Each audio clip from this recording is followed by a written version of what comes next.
नमस्कार, आप देख रहे हैं हमारा विशेष कार्यक्रम आध्यात्मिक ज्ञान चर्चा। तो आइए हम शुरुआत करते हैं कार्यक्रम की और जानते हैं विचार कबीर पंथी पारखी संत अभिलाष दास बुरहानपुर गद्दी से संबंधित इलाहाबाद गद्दी सीन बनाम जगत गुरु तत्वदर्शी संत रामपाल जी महाराज सतलोक आश्रम बरवाला जिला हिसार हरियाणा के विचार। स्वामी जी, आप जी का इष्ट देव कौन है?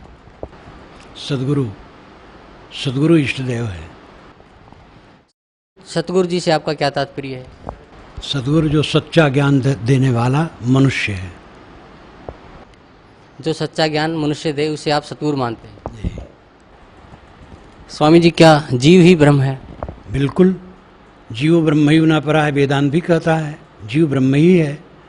और कहने वाला जो समझने वाला, जहाँ जाओ जीव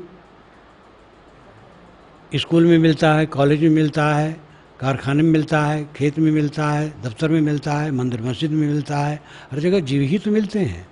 जीव ही ब्रह्म है, इसमें कोई संदेह की जरूरत नहीं है। स्वामी जी, क्या आप कबीर पंथ से संबंधित हैं? आप कबीर पंथी हैं?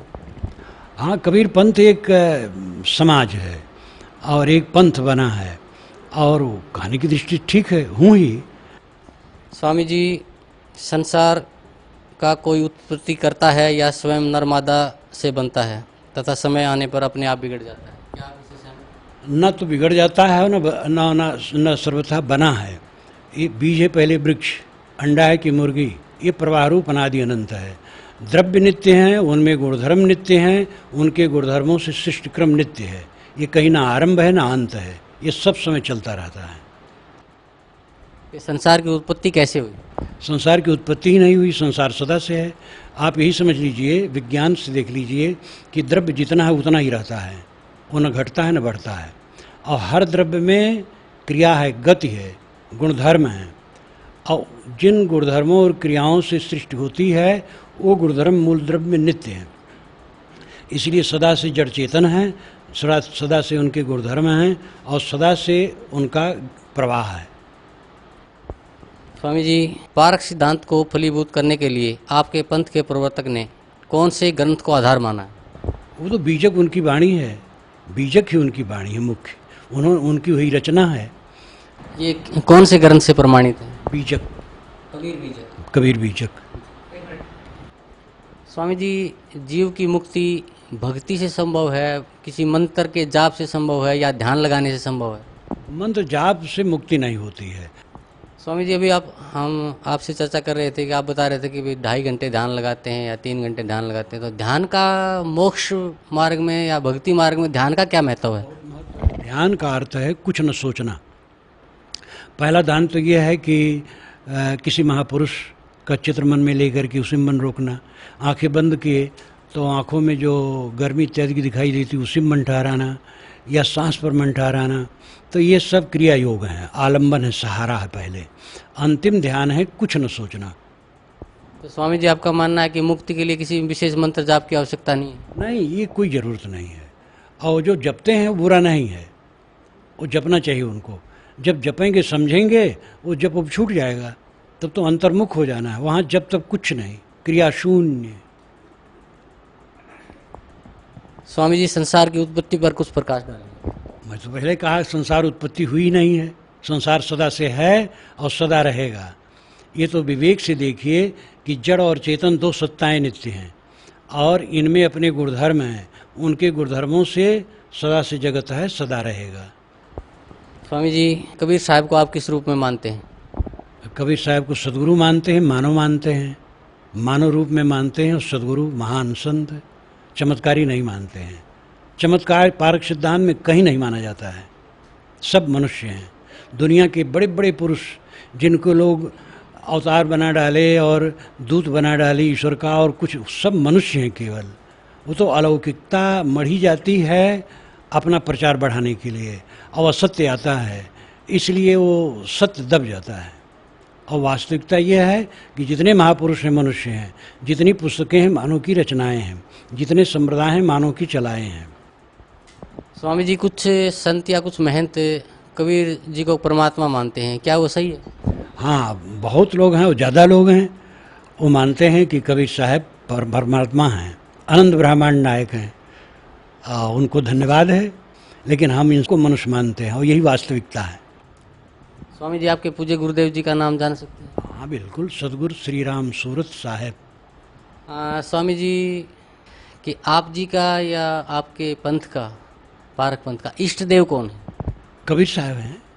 कबीर साहब ही हमारे इष्ट हैं। कबीर साहब को तो आप मनुष्य रूप में मानते तो मनुष्य तो हमारे इष्ट हैं।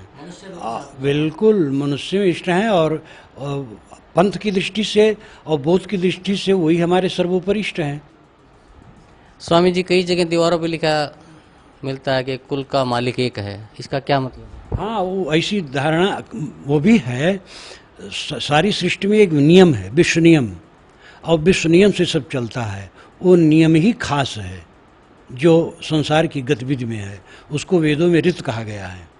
संत लाओ जी आज से 2500 वर्ष पूर्व हुए हैं चीन में, उनकी ताओ ते चिंग नाम की पुस्तक, उस पर मेरा भाष्य भी है। तो उसमें उन्होंने ताओ कहा है। ताओ विश्व नियम, विश्व नियम से संसार चलता है। स्वामी जी, क्या परमात्मा अपने साधक के पाप नाश करता है? विश्व नियम को लोग स्थूल बना करके एक ऐसा बना देते हैं कि वो कृपा और कोप करता है। कृपा कोप करने वाला कोई नहीं है। जो हम करेंगे वो भरेंगे, लेकिन कमज़ोर मन को ये चाहिए कि हम पाप भी करें तो वंदना करें तो क्षमा कर दें। इसलिए लोग गढ़ते गढ़ते ऐसा भावुक भगवान बना लिए हैं कि सारा पाप करो, उसका नाम ले लो, कट जाएगा। और इससे गड़बड़ी और बढ़ी है। कोई काटने वाला नहीं है। जो हम करेंगे वो भरेंगे, चाहे गृहस्थ हो चाहे साधु हो। जो कर्म करेंगे फल पाएंगे, कहीं जाएंगे नहीं। तो पारक पंथ जो बुरहानपुर से ही चला था? नहीं, पारक सिद्धांत तो कबीर साहब से चला। और पूर्ण साहब पारक सिद्धांत के बीज टीका लिखे, लेकिन उसके पहले गुरुदयाल साहब ने कबीर परिचय लिखा पारक सिद्धांत पर, जो फतुहा बिहार में थे। और रामराज साहब ने पंचग्रंथी लिखी जो बिहार में थे। तो इस प्रकार धनौती में पारक सिद्धांत का विचार होता रहा। तो कबीर साहब के बाद ही से पारक सिद्धांत का विचार होता रहा है। और बुरहानपुर में तो 150 वर्षों से पारक सिद्धांत प्रचारित हुआ, उसके पहले से पारक सिद्धांत रहा है। क्या कभी वेदों को भी पढ़ा है? हाँ, वेदों को पढ़ा। वेदों रहते हुए वेदों को पढ़ा, लेकिन यहाँ तो वेदों को पढ़ा, वेदों पर लिखा। वेद पर मेरी पुस्तक है, वेद क्या कहते हैं, जो 700 पृष्ठों की है। और 10 वर्ष में उसके 4 संस्करण छप गए हैं। हमारे मित्र कहते थे कि आपकी सब पुस्तकें चलती हैं, वेद तो आपके जीवन में एक बार छपेगा, क्योंकि समझते थे गुण है। परंतु वो 4 बार छप चुकी 10 वर्ष में। तो वेद तो पहले से पढ़ता हूँ, आज भी पढ़ता। लेकिन स्वामी जी, हमने सुना है कि वेदों में परमात्मा को साकार माना है। ना, ये तो बहुत गलत है। वेदों को जानते ही नहीं है वो, तो वैसे कहेंगे। वेदों को ऐसा स्थूल परमात्मा कहीं कोई नहीं माना है वेदों में। वेद में कर्म कांड ज़्यादा है। प्राकृतिक शक्तियों को देव मान करके उनकी उपासना ज़्यादा है। सूर्य, अग्नि, वरुण, मरुत, इंद्र, दधिक्रा, ये सब प्राकृतिक शक्तियाँ हैं, इनके प्रति उपासना है।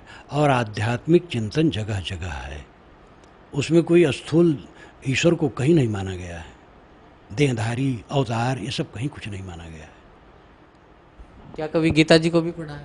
गीता खूब पढ़ा। गीता घर में रह करके तो कंठे था करीब करीब। और गीता सार मेरी पुस्तक है। अभी महाभारत में पूरे गीता को लिखा हूँ। गीता का ज्ञान अर्जुन को किसने कहा? अब जहाँ तक रूपक है उसमें कृष्ण भगवान ने कहा और अर्जुन ने सुना। लेकिन श्री कृष्ण महाराज के बाद बहुत गीता बनी है।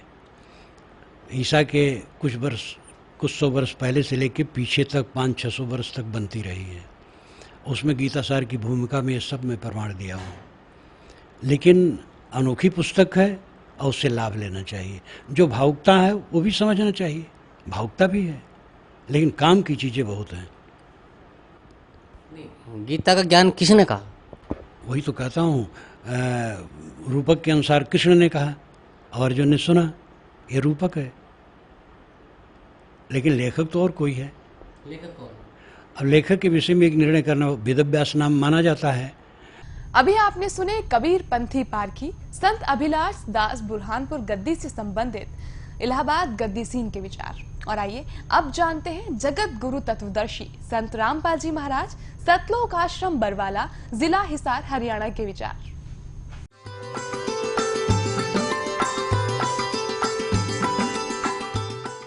सतगुरुदेव की जय। बंदी छोड़ कबीर परमेश्वर जी की जय। बंदी छोड़ गरीबदास जी महाराज जी की जय। स्वामी रामदेवानंद जी गुरु महाराज जी की जय हो।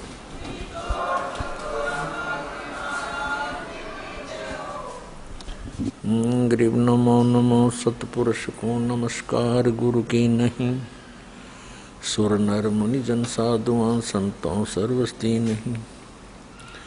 सतगुरु साहेब संत सब दंडोतम प्रणाम। आगे पीछे मध्य हुए तिनको जो कुर्बान। दंडवतम गोविंद गुरु बंधु अविजन सोए। पहले भये प्रणाम तिन नमो जो आगे होए। पुण्यात्मा, आप जी सुनते आए हो विशेषकर 2-3 वर्षों से कि सन 2012 में प्रलय होएगी। अब वो प्रलय का अर्थ कैसे लगाकर पेश करते हैं कि पृथ्वी पर सर्वनाश हो जाएगा। ये वो प्रलय नहीं होगी, ये अधर्म की प्रलय होगी। अधर्म का सर्वनाश होगा, अज्ञान की प्रलय होगी और ज्ञान का विकास होगा। ये वो प्रलय अब सन 2012 में होगी। परम पिता परमात्मा पूर्ण ब्रह्म सर्व सृष्टि रचनार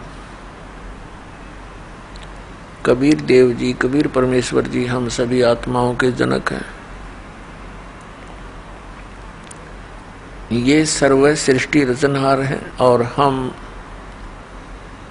सभी प्राणी जितने भी काल के इस लोक में हम फंसे हुए हैं, ये सभी जीव उसी परमात्मा के अंश हैं। वो हम सब का मालिक है, स्वामी है। इस ज्ञान से, सत्संग से पुण्यात्माओं को जो परमात्मा की खोज में लगे हुए हैं, उनको ये तो विश्वास हो चुका है, लगभग हो जाएगा नहीं तो ज्ञान सुनने से, कि कबीर इज गॉड।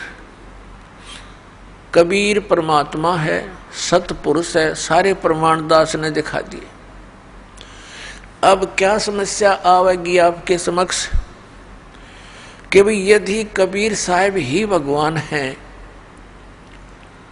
तो फिर बिल्कुल सही है। फिर तो कबीर पंथ में जितने महापुरुष हैं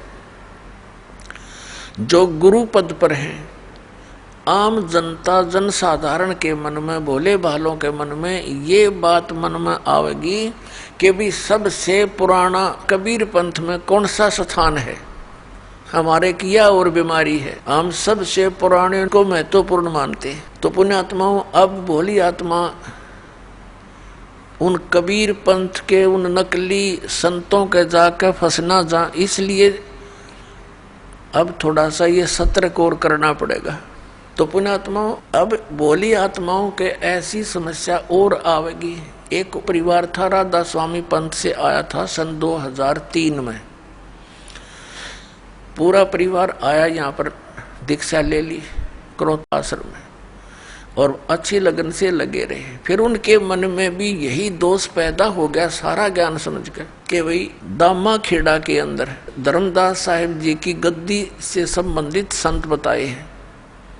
कोई सिर फिरा मिल गया उनको, दामा खेड़ा के गद्दी का कोई भक्त, उसने बता दिया उनको कि पूर्ण मोक्ष चाहिए तो दामा खेड़ा गद्दी वालों से ही होगा। कबीर साहब ने उनको वरदान दे रखा है। अच्छा, उनको झाड़ा लाने का वरदान दे रखा, कनपेट झाड़न का।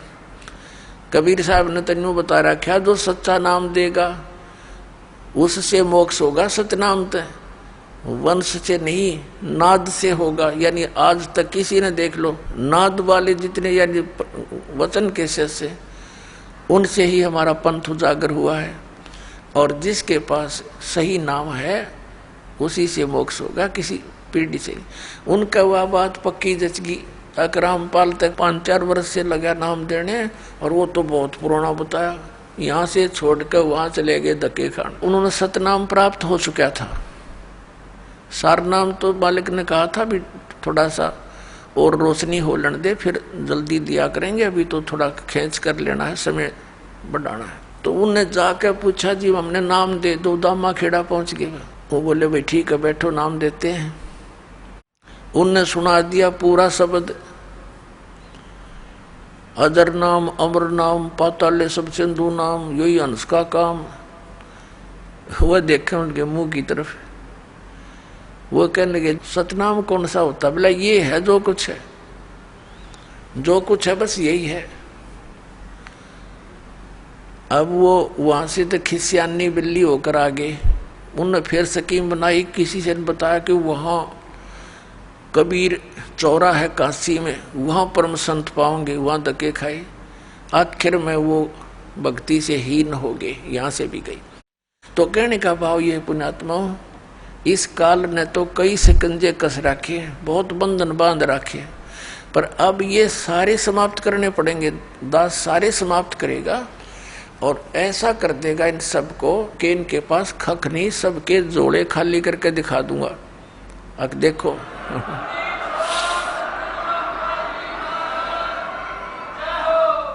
अब इस कबीर परमात्मा के नाम पर काल के 12 पंथ चले और उन्हीं का इतना विस्तार हो गया है कि कई करोड़ों की संख्या में कबीर पंथी हैं। कई करोड़, लगभग 20 करोड़ से भी ज्यादा होंगे पूरे मिलाकर के भारतवर्ष में कबीर पंथी। लेकिन हैं वो नकली संतों से प्राप्त ज्ञान युक्त, वो ज्ञान पूरा नहीं उनका, ना उनके पास भक्ति मार्ग। अब उन्हीं पंथों में से एक और पंथ पनपा है जिसको पारखी पंथ कहते हैं। अब अन्य जितने कबीर पंथ में जो बेशक वो काल से प्रेरित हैं, नाम उनके पास यथार्थ नहीं है, परमात्मा कबीर जी को वो महत्व देते हैं, परमात्मा को मानते हैं और सतलोक सचखंड उन स्थानों को भी मानते हैं, लेकिन उनका नाम गलत है, उनकी पूजा की विधि गलत है। अपने आत्माओं जैसे किसी को ये ज्ञान हो जा कि इस व्यक्ति को ये रोग है और उस रोग का नाश करने की औषधि है नहीं, तो उस ज्ञान का लाभ क्या? उसका कोई यूज नहीं। ये भी ज्ञान हो गया कि इसको ये रोग है और उसकी औषधि नहीं। तो ये हमें सबको ज्ञान हो गया कबीर साहिब के ज्ञान से कि हम सतलोक से आए थे, यहाँ फंस गए और यहाँ का काल भगवान है। इसको 1 लाख मानव शरीरधारी प्राणी नत खान का श्राप लगा हुआ है। तो हम सभी दुखी इसलिए हैं कि हम सतलोक नहीं गए। सतलोक जाने से हमें सुख होगा, लेकिन उनकी जो सिद्धांत विधान है, ये सभी कबीर पंथी जो हैं, कबीर परमेश्वर जी को केवल सतगुरु मानते हैं, परमात्मा नहीं मानते। और परमात्मा को सतलोक में निराकार मानते हैं। ये जो कबीर पंथी हैं, ये अस्तित्व भगवान का मानते हैं कि भगवान है, परमात्मा है, सतपुरुष है, जीव भिन्न है, लेकिन इनके पास मोक्ष मार्ग नहीं, यथार्थ ज्ञान नहीं सतपुरुष का। जैसे हमने आम के महिमा का ज्ञान हो गया, आम के कि कितना स्वादिष्ट फल है, और उसका बीज है नहीं, आम के स्थान पर बबूल का बीज दिया और आशा लगाए बैठे हैं आम की, तो ये सारी ये बात बिगड़गी। ये तो दशा है कबीर साहिब के उन 12 पंथों और उनसे निकली हुई अनेकों ब्रांचों की। और एक जो पारखी पंथ है, ये तो कतिये नास्तिक लोग हैं। इनका क्या विधान है कि एक तो ये मानते हैं कि जीव ही परमात्मा है। बताओ, जीव ही भगवान है। और फिर कहते हैं ध्यान लगाओ, और ध्यान की अंतिम उपलब्धि ये क्या बताते हैं कि विचार शून्य हो जाओ। बस ये अंतिम ध्यान की प्रागाढ़ता है। और जीव ही भगवान है, ये तो इनका ज्ञान है। और विचार सुन हो जाना, ये इनका ध्यान है। इन तक कोई पूछने वाला हो भले पुरुष हो, जब जीव ही भगवान है तो फिर साधना की और ये आश्रम बनाने की, ये पुस्तक छापने की आवश्यकता रहेगी? 2 अक्षर की बात है, भगवान तो है नहीं, जीव ही भगवान है। बताओ, कोई बुद्धिमान व्यक्ति इस बात को स्वीकार कर लेगा? और उसने भी लाखों लोग बका रखे, मूर्ख बना रखे। अभिलाष दास नाम का एक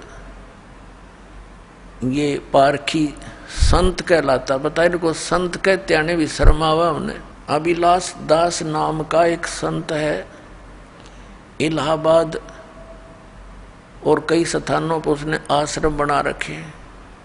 एक बुरहानपुर नाम का एक स्थान है, शहर है, और वहाँ इस पारख सिद्धांत के बहुत से महात्मा रहे हैं। बहुत पुराना, 150 वर्ष पुराना लगभग वो स्थान है। अब इनकी क्या छुरी है ये बताता हूँ आपको। ये कहते हैं ईश्वर परमात्मा कोई नहीं, जीव ही ब्रह्म अर्थात परमात्मा यानी ईश्वर है। सृष्टि का कोई कर्ता नहीं है। जगत को ये बिना ईश्वर का मानते हैं। ये कहते हैं ईश्वर है ही नहीं, भगवान है ही नहीं, तो ये परमात्मा रहित मानते हैं इस संसार को और सृष्टि को। ये जीव को परमात्मा कहते हैं। बताओ, या कोई बात है जरा सी कोई बुद्धिमान की? इन आदि शंकराचार्य जी ने 2520 वर्ष पूर्व आदि शंकराचार्य जी का जन्म हुआ था, यानी ईसा जी से 508 वर्ष पूर्व। उस समय इस आदि शंकराचार्य जी को क्या हुआ कि 8 वर्ष की उम्र में इनमें प्रेरणा होगी, क्योंकि पिछले पुण्यकर्मी प्राणी थे, और ये जा फंसे एक संत के जो गुफा में रहता था, और 6 महीने में या 2 महीने में 3 महीनों में वो गुफा से निकलता था। उसका बोलबाला सुनकर आदि शंकराचार्य जी वहां जा बैठे। जब वो निकला, उससे प्रार्थना की ज्ञान समझाने की, तो उसने उल्टा पाठ पढ़ा दिया उस बोली आत्मा को कि जीव ही ब्रह्म है। अब इस ही विधान को आगे प्रचार करने लगे आदि शंकराचार्य जी, जहां से हिंदू धर्म का ये उत्थान माना जाता है, प्राकट्य माना जाता है। तो उस समय ये सब जगह जाकर अपने गुरुजी के विधान को बताने लगे। तो उस समय भी इतने बुद्धिमान व्यक्ति थे, उन्होंने कहा कि हे महात्मा जी, जब जीव ही ब्रह्म है तो फिर हमने करना क्या रह गया? वहां पर भगवान है, फिर क्यों दर दर आप अपना प्रचार करते फिर रहे हो? आप भी भगवान और हम भी भगवान, फिर हमारा करना क्या रह गया फिर? अब ये बात उस आदि शंकराचार्य के भी समझ में आ गई, भाई बात तो यह भी ठीक है, ये बात तो जची नहीं, क्योंकि फिर गुरुजी उनके जीवित थे। अब उस विधान को साथ लेकर चलना गुरु परंपरा थी उसकी, लेकिन उन्होंने अपनी सूझबूझ से फिर कहा कि तुम श्री कृष्ण की, श्री विष्णु जी की और श्री शंकर भगवान की पूजा करा करो। या दया परमात्मा की थी। यदि वो बात स्वीकार हो जाती हमारे पूर्वजों द्वारा, तो आज कोई राम नाम लेनिया नहीं पाओ, सारे नास्तिक हो जाते। अब यही बीज ईब बो रहा है ये अभिलाष दास नाम का एक कबीर पंथी कवाव है। कबीर पंथी कवाव है, और कबीर साहब के विपरीत सारा ज्ञान बताओ, तो ये काल का पक्का दूत है। स्वामी जी, क्या आप कबीर पंथ से संबंधित हैं? आप कबीर पंथी? हाँ, कबीर पंथ एक समाज है और एक पंथ बना है, और कहानी की दृष्टि ठीक है, हूँ ही। स्वामी जी, कि आप जी का या आपके पंथ का, पारक पंथ का इष्ट देव कौन है? कबीर साहब हैं। कबीर साहब ही हमारे इष्ट हैं। कबीर साहब को तो आप मनुष्य रूप में मानते तो मनुष्य तो हमारे इष्ट हैं, बिल्कुल मनुष्य इष्ट हैं, और पंथ की दृष्टि से और बोध की दृष्टि से वही हमारे सर्वोपरि इष्ट हैं। स्वामी जी, क्या जीव ही ब्रह्म है? बिल्कुल, जीव ब्रह्म ही न परा है, वेदांत भी कहता है जीव ब्रह्म ही है। और कहने वाला जो समझने वाला है, जहाँ जाओ जीव स्कूल में मिलता है, कॉलेज में मिलता है, कारखाने में मिलता है, खेत में मिलता है, दफ्तर में मिलता है, मंदिर मस्जिद में मिलता है, हर जगह जीव ही तो मिलते हैं। जीव ही ब्रह्म है, इसमें कोई संदेह की जरूरत नहीं है। ये संसार की उत्पत्ति कैसे हुई? संसार की उत्पत्ति ही नहीं हुई, संसार सदा से है। अपनात्मा ये क्या बताते हैं कि ये जगत जो है अन ईश्वर है, यानी बिना ईश्वर का है। जीव भगवान हो गया तो सृष्टि का कोई करता नहीं, तो इसका मतलब ये बिना भगवान के हुआ। अब हमारी श्रीमद् भगवत गीता क्या बताती है कि जिस व्यक्ति की ये स्टेटमेंट है कि जगत का कोई करता नहीं, ये अपने आप बनता और बिगड़ता रहता है, यानी प्रलय होती है फिर सृष्टि होती है। अब उसके बारे में श्रीमद् भगवत गीता में दिखाएंगे। पहले इनकी सारी थ्योरी बताता है दास। और ये पारखी जो संत हैं ये नहीं मानते कि ऊपर कोई लोक है, सतलोक है या कोई स्वर्ग लोक है, ये नहीं मानते। कहता ये सब काल्पनिक बातें हैं, काल्पनिक बनावटी। और इनका ये भी मानना है जैसे कोई प्रश्न करता है क्या परमात्मा भक्तों पर दया करता है, दुष्टों को हानि करता है। वो कहता है कि जो भगवान है ही नहीं और परमात्मा किसी पर ना रहम करता है ना कोई दुख देता है, वो कुछ नहीं करता, परमात्मा है ही नहीं। अब इसके विषय में आपको दिखाते हैं। ये चातुर प्राणी की बातें होती हैं। जो चातुर प्राणी है, चातुर प्राणी चोर हैं और मूड बुगद हैं ठोठ, ये संतों के निकाम की इनके देगल जोट। अब ऐसे व्यक्तियों के पास भी जनसमूह बैठा है। कमाल कर दिया ये भगवान, कितने श्रद्धालु, कितने डिवोटी हैं, आंख मीच कर बैठे हैं। गुरुजी जो बता देते हैं वो सही है, बिल्कुल सही है। अब इतने चतुरता ये संत पद पर प्राप्त प्राणी होते ही हैं कि एक आम जनसाधारण तो कोरा कागज होता है, उस पर कुछ भी लिख दे, उसमें तो वही अंक अंकित हो जाते हैं। तो इस प्रकार लाखों लोगों को डबोए बैठा है। अब देखना, ये है श्रीमद् भगवत गीता और जयदयाल गोविंद का इसका अनुवादक है। और ये कौन सी है? पदछेद अन्वय साधारण भाषा टीका से, ये इसका अनुवाद करता है, इसका यो नाम लिख रखे है।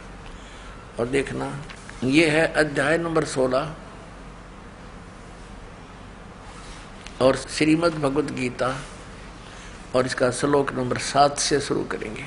अब गीता ज्ञान दाता कहता है कि मैंने ऊपर तो बता दिया देवी प्रकृति वालों की जो जानकारी दे दी। अब दूसरी असुरी प्रकृति वाले हैं, वो 2 प्रकार के व्यक्ति हैं। तो असुर स्वभाव वाले मनुष्य, ये 7वां श्लोक में, असुर यानी राक्षस स्वभाव वाले मनुष्य प्रवृत्ति और निवृत्ति इन दोनों को भी नहीं जानते, इसलिए उनमें न तो बाहर भीतर की शुद्धि और न श्रेष्ठ आचरण है और न सत्य भाषण ही है। वो सच्ची बात नहीं कहते, वो बात को घुमाते हैं, झूठ बोलते हैं। अब 8वें श्लोक में देखिएगा, अध्याय नंबर 16 के 8वां, वे असुर प्रकृति वाले मनुष्य कहा करते हैं कि जगत आश्रय रहित है, सर्वथा असत्य और बिना ईश्वर के अपने आप केवल स्त्री पुरुष या नर मादा के संयोग से उत्पन्न है। केवल काम ही इसका कारण है, इसके सिवा और क्या।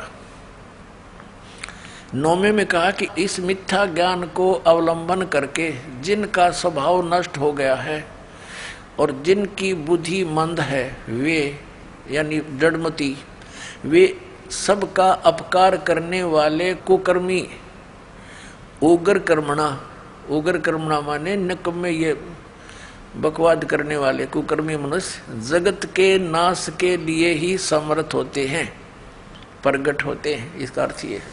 अपनात्माओं, इस पवित्र श्रीमद् भगवत गीता ने ये स्पष्ट कर दिया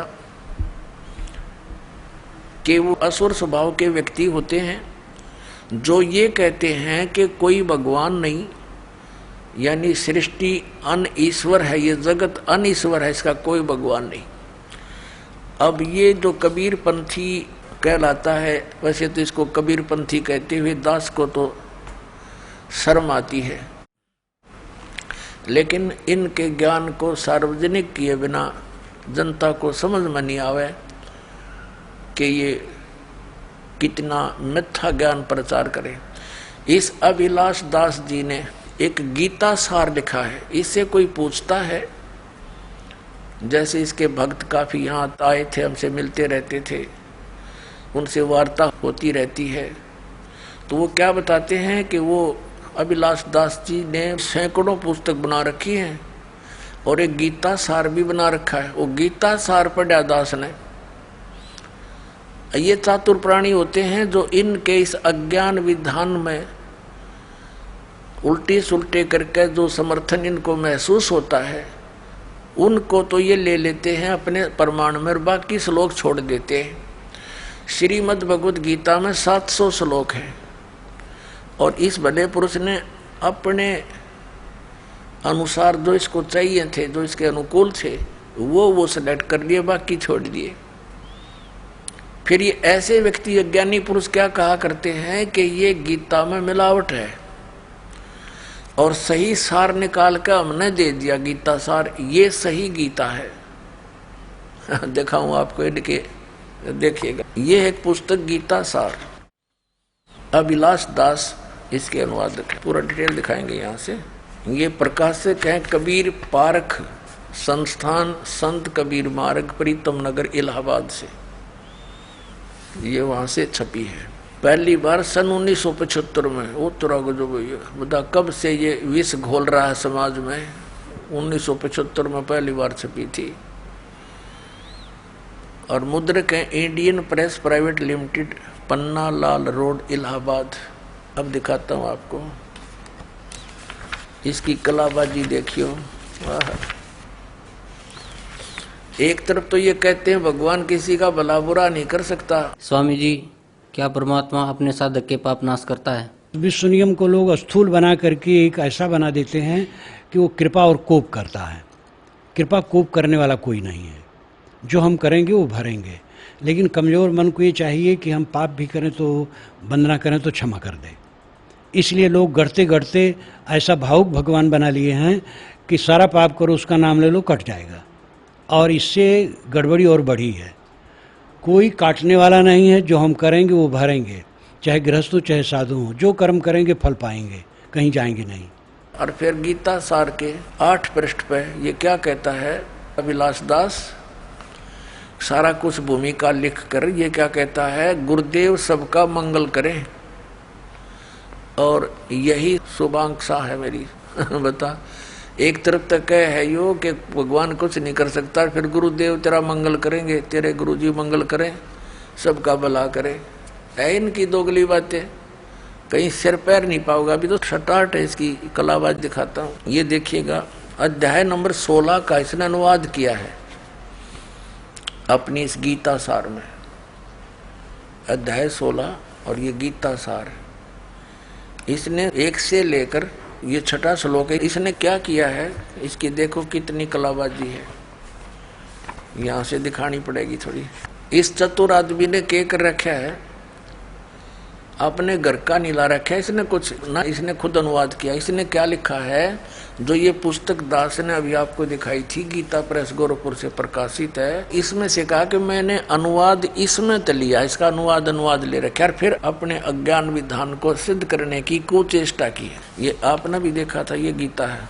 पद छेद, इस गीता का ये नाम है पद छेद अन्वय और साधारण भाषा टीका सहित। अब ये देखो, ये गीता सार, इस गीता सार की भूमिका में इसने क्या लिखा है, गीता प्रेस की अन्वय पदछेद वाली गुटका गीता अर्थ समझने में सहायक हुई है।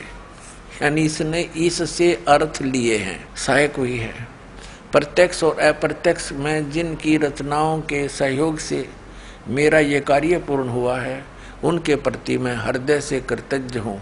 यानी इस पुस्तक से इसने अनुवाद लिए हैं और अपनी अज्ञान सोच को, उस विधान को सिद्ध करने की कुचेष्टा की है। अब हम आते हैं इसके द्वारा अनुवादित 16वें अध्याय के और 17वें श्लोक में। ये गीता सार और पृष्ठ 203 पे। अब 7वां श्लोक इसने कैसे किया है? असुरी स्वभाव वाले ये नहीं जानते कि क्या करना चाहिए और क्या नहीं करना चाहिए। उनमें न पवित्रता होती है और न उत्तम आचरण होते हैं और न तो उनमें सत्य ही होता। सत्य नहीं, सत्य भाषण। इसमें सत्य भाषण लिखा है स्पष्ट। अब आगे देखो, आसुरी स्वभाव वाले यह नहीं जानते कि किस कार्य में प्रवृत्त होने से भलाई है और किस कार्य से निवृत्त होना चाहिए, अथवा कर्म मार्ग क्या है तथा त्याग मार्ग क्या है। वे कर्तव्य अकर्तव्य बुद्धि से हीन होते हैं। ठीक है, यह लिखा नीचे इसी में। उनमें सत्यता की बहुत कमी होती है। असुर स्वभाव के लोग होते, उनमें सत्यता की यानी सच्चाई नहीं होती, उसकी बहुत कमी होती है। अब देखो 204 पृष्ठ पे गीता सार। वे कहते हैं कि ये जगत मिथ्या तथा आधार रहित है, इसका कोई ईश्वर नहीं है, ये अपने आप पैदा हुआ है, यह केवल भोगों के भोगने के लिए है, इसके अतिरिक्त और क्या है। अब देखो इसने फिर आगे ये तो अनुवाद न्यो का न्यो ले लिया गीता प्रेस वालों का। अब इसने ये बकवाद शुरू किया अपनी तरफ से। इस श्लोक में वास्तव में जो लोग किसी प्रकार चेतन सत्ता नहीं मानते, जो लोग संसार के केवल भोग की वस्तु मानते समझते हैं, दुराचार में लगे रहते हैं, उन्हें आसुरी संपदा युक्त कहा है। जगत कर्ता ईश्वर न मानना आसुरी संपदा नहीं, यदि वह अध्यात्मवादी या सदाचार प्रयाण है। अब देखो ये क्या कहना चाहता है गीता जी के इस श्लोक को, इसलिए इसने लेना अनिवार्य समझा कि कहीं तेरे चेले पीछे तो कोई पढ़ ले और इसकी पहले लिपापोती कर दूं। ये क्या कहना चाहता है कि असुरी स्वभाव के लोग वो नहीं होते जो सृष्टि को भगवान रहित मानते हैं, वो नहीं होते, वो होते हैं जो दुराचारी होते हैं। जब इसमें स्पष्ट लिख दिया गीता जी में कि जो इस परमात्मा रहित मानते हैं सृष्टि को, कि इसका कोई कर्ता नहीं है, अनीश्वर उसी को कहते हैं, तो ये कह है, ये तो बात ठीक है। गीता में लिखा है कि असुर स्वभाव वाले इस सृष्टि को ईश्वर रहित मानते हैं, परमात्मा इसका कर्ता नहीं मानते। ये कहना चाहता है कि गीता जी के इस 16वें अध्याय के 7 से लेकर 9 तक इसमें उन लोगों को असुर यानी राक्षस स्वभाव को नहीं कहा जो भगवान इसका कर्ता नहीं मानते जगत का, उनके लिए कहा है जो दुराचारी है। और इसमें स्पष्ट लिखा, देखिए पढ़ के आपको दिखाते हैं, क्योंकि पुण्यात्मा इनकी अंग्रेजी उदास समझ सके। इन भोले भाले आत्माओं को तिन्हें गुमराह करी रखा कई सैकड़ों वर्षों से। ये देखना, ये गीता प्रेस गोरखपुर से प्रकाशित। इसमें स्पष्ट किया है 16वें अध्याय के 7वें श्लोक में, अध्याय नंबर 16 का 8वें श्लोक में कहा है, वे आसुरी प्रकृति वाले मनुष्य यानी राक्षस स्वभाव के व्यक्ति कहा करते हैं, जगत आश्रय रहित है, सर्वथा असत्य और बिना ईश्वर के है, अपने आप स्त्री पुरुष के संयोग से उत्पन्न होता है। अपने आत्माओं, उन राक्षस स्वभाव वाले व्यक्तियों में से एक गुण ये भी है कि जो जगत को बिना ईश्वर का मानते हैं। और ये लिपापोती क्या करने की चेष्टा कर रहा है देखिए। और फिर क्या उदाहरण लिया इसने, देखना गीता सार, अभिलाष दास का गीता सार, ये देखिए अध्याय नंबर 16 के इसने थोड़े से श्लोक लिए हैं, उनमें से ये गीता सार पृष्ठ नंबर 204 पर आगे ये क्या कहना चाहता है कि जगत कर्ता ईश्वर न मानना, जगत का कर्ता ईश्वर न मानना असुरी संपदा नहीं। ये अपनी लिपापोती कर रहा है, अपने को टालना चाहता है इसमें से। और फिर क्या बताता है, यदि वह अध्यात्मवादी या सदाचार प्रयाण है, यानी अध्यात्मवादी है ना जो भगवान, अध्यात्म किसे कहते हैं, परमात्मा के बारे में जानकारी।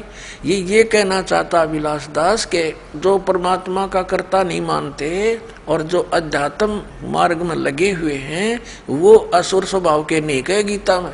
हाँ बता, इसका अध्यात्म खाक रहेगा जब नो का भगवान है ही नहीं, टट्टू अध्यात्म रहेगा, फिर क्या बचा अध्यात्म फिर इसके पास। और फिर आगे क्या कहता, इसी के पॉइंट पर देखना, आगे इसी 204 पृष्ठ पे है, वास्तव में तो जगत अनादि है, इसका कर्ता खड़ा करना यह मन की कल्पना है। कर दिया स्पष्ट अभिलाष दास जी ने कि इसका कोई कर्ता खड़ा कर ले, किसी ने कोई बनाने वाला है, तो यह केवल एक बनावटी बात है, कल्पना है। ईश्वर लोगों के मन का काल्पनिक दीपक है, यानी बनावटी बातें हैं ये सारी। उसकी आवश्यकता तब समाप्त हो जाती है जब स्वरूप ज्ञान रूपी सूर्य हृदय में उदित हो जाता है। ये स्व ज्ञान के बतावे हैं कि ये मान ले मैं शरीर नहीं हूँ, हाड चाम का पुतला शरीर है, इसमें ये रक्त घूम रहा है और जीव तो इससे अलग है, बस ये इनका अपना स्वरूप मान ले, वो मुक्त हो गया। और फिर समाधि लगाना बताते हैं कि ऐसे हटता चला जाए, तो शरीर नहीं है, तो रक्त चाम का पुतला नहीं है, तो मन भी नहीं है, तो कति स्वर्ण हो जा, यानी माइंडलेस मैन हो जाने के बाद ये मुक्त मानते हैं, मोक्ष मानते हैं। फिर आगे क्या बताया है इसने और लिपापोती की है, देखिए कि जैसे गीता जी में कहा है कि वो असुर स्वभाव के हैं जो ईश्वर नहीं मानते, कर्ता नहीं मानते ईश्वर को। कोई मनुष्य दुराचारी हो और ईश्वर मानता हो तो क्या वह देव हो जाएगा? और यदि कोई ईश्वर तो नहीं मानता, यानी ईश्वर तो न मानता हो परंतु उसे स्वरूप ज्ञान, आत्म ज्ञान हो तथा वह सदाचारी हो, तो क्या वह असुर माना जाएगा? देख, ये अपने चेलों को दृढ़ रखने के लिए कि तेरा दामन थामे रहे, ये छोड़ ना जाए, ये सिद्ध करना चाहते हैं कि यदि गीता जी के 16वें अध्याय के 7, 8, 9 में वर्णित इस विवरण के आधार से केवल उस व्यक्ति को जो ईश्वर नहीं मानता हो उसको नहीं माना जा सकता असुर स्वभाव का, क्योंकि दुराचारी व्यक्ति और भगवान मानता हो, ये कह रहा है अभिलाष दास जी। तो कहते वो क्या अच्छा आदमी हो सकता है, देव हो सकता है? दुराचार करता हो और भगवान की भक्ति करता हो, भगवान में आस्था हो, आस्तिक हो, तो क्या वो देव हो सकता है? इसलिए इस गीता अध्याय नंबर 16 के इन श्लोकों में यही अर्थ मानना कि जो सृष्टि का कर्ता ईश्वर ना मानता हो और आध्यात्मिक हो तो वो उसके बारे में थोड़ा कहा है। तो तेरा अध्यात्म ज्ञान खाक है, जब जीव ही भगवान है, गधा भी भगवान, कुत्ता भी भगवान, फिर क्यों दुनिया को मूर्ख बनाए बैठा है? कबीर साहब को तो इस जड़ से नाश करना चाहते हैं काल के दूत, और ये दीमक है इस परमात्मा कबीर जी के कबीर पंथ में, इसका नाश करने के लिए इसका जन्म हुआ। ये स्पष्ट किया गीता जी में कैसे व्यक्ति संसार का नाश करने के लिए ही उत्पन्न होते हैं। और कबीर साहब के उस बीजक ज्ञान को ये क्या समझेगा जब इसने ये फाइनल कर दिया भगवान नहीं, तो उसके विषय में सूक्ष्म वेद में कहा है कि बीजक की बाता कहेंगे बीजक ना ही आथ, ये पृथ्वी डोबन उतर रेखा क मीठी बात। अब देखो फिर देखिएगा ये 16वां अध्याय गीता सार, इस अभिलाष दास के ही विचार, ये देखिएगा ये क्या कहता है कि कोई मनुष्य दुराचारी हो और ईश्वर को मानता हो, उसमें आस्था हो, तो क्या वह देव हो जाएगा? और यदि कोई ईश्वर तो न मानता हो परंतु उसे स्वरूप ज्ञान, आत्म ज्ञान हो तथा वह सदाचारी हो, तो क्या वह असुर माना जाएगा? अब देखो, अब यहां स्पष्ट किया है कि वास्तव में तो जगत अनादि है, ये अभिलाष दास के विचार। इसका कर्ता खड़ा करना मन की कल्पना है, या इसका कोई भगवान नहीं है, इसके रचने वाला ईश्वर लोगों के मन की कल्पना है। और यहां देखो, जगत कर्ता ईश्वर न मानना असुरी संपदा नहीं है। यदि वह अध्यात्मवादी या सदाचार परायण है, ये अपनी लिपापोती कर रहा है, अपनी आरती आप पर साजे भी हो, यदि उसमें अध्यात्मवाद है, आध्यात्मिक है, सदाचारी है।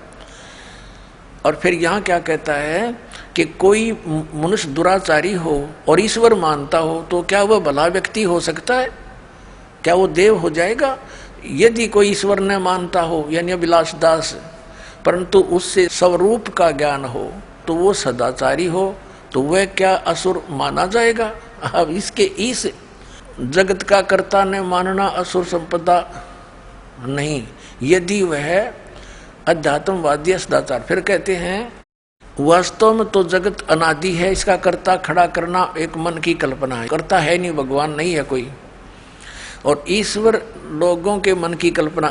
फिर ये कहता है कि कोई मनुष्य दुराचारी हो और ईश्वर को मानता हो तो क्या वह भला आदमी हो जाएगा, देव होगा? और जो ईश्वर को नहीं मानता हो, ईश्वर है ही नहीं, और परंतु उसको स्वरूप ज्ञानात्म ज्ञान हो, सदाचारी हो, तो क्या वो असुर होगा? अब इसके इस पॉइंट को कि जो भगवान को मानता हो और दुराचारी हो, यूँ कहता है वो के भला आदमी होगा, देव हो सकता है। अब गीता जी से इसका खंडन करते हैं।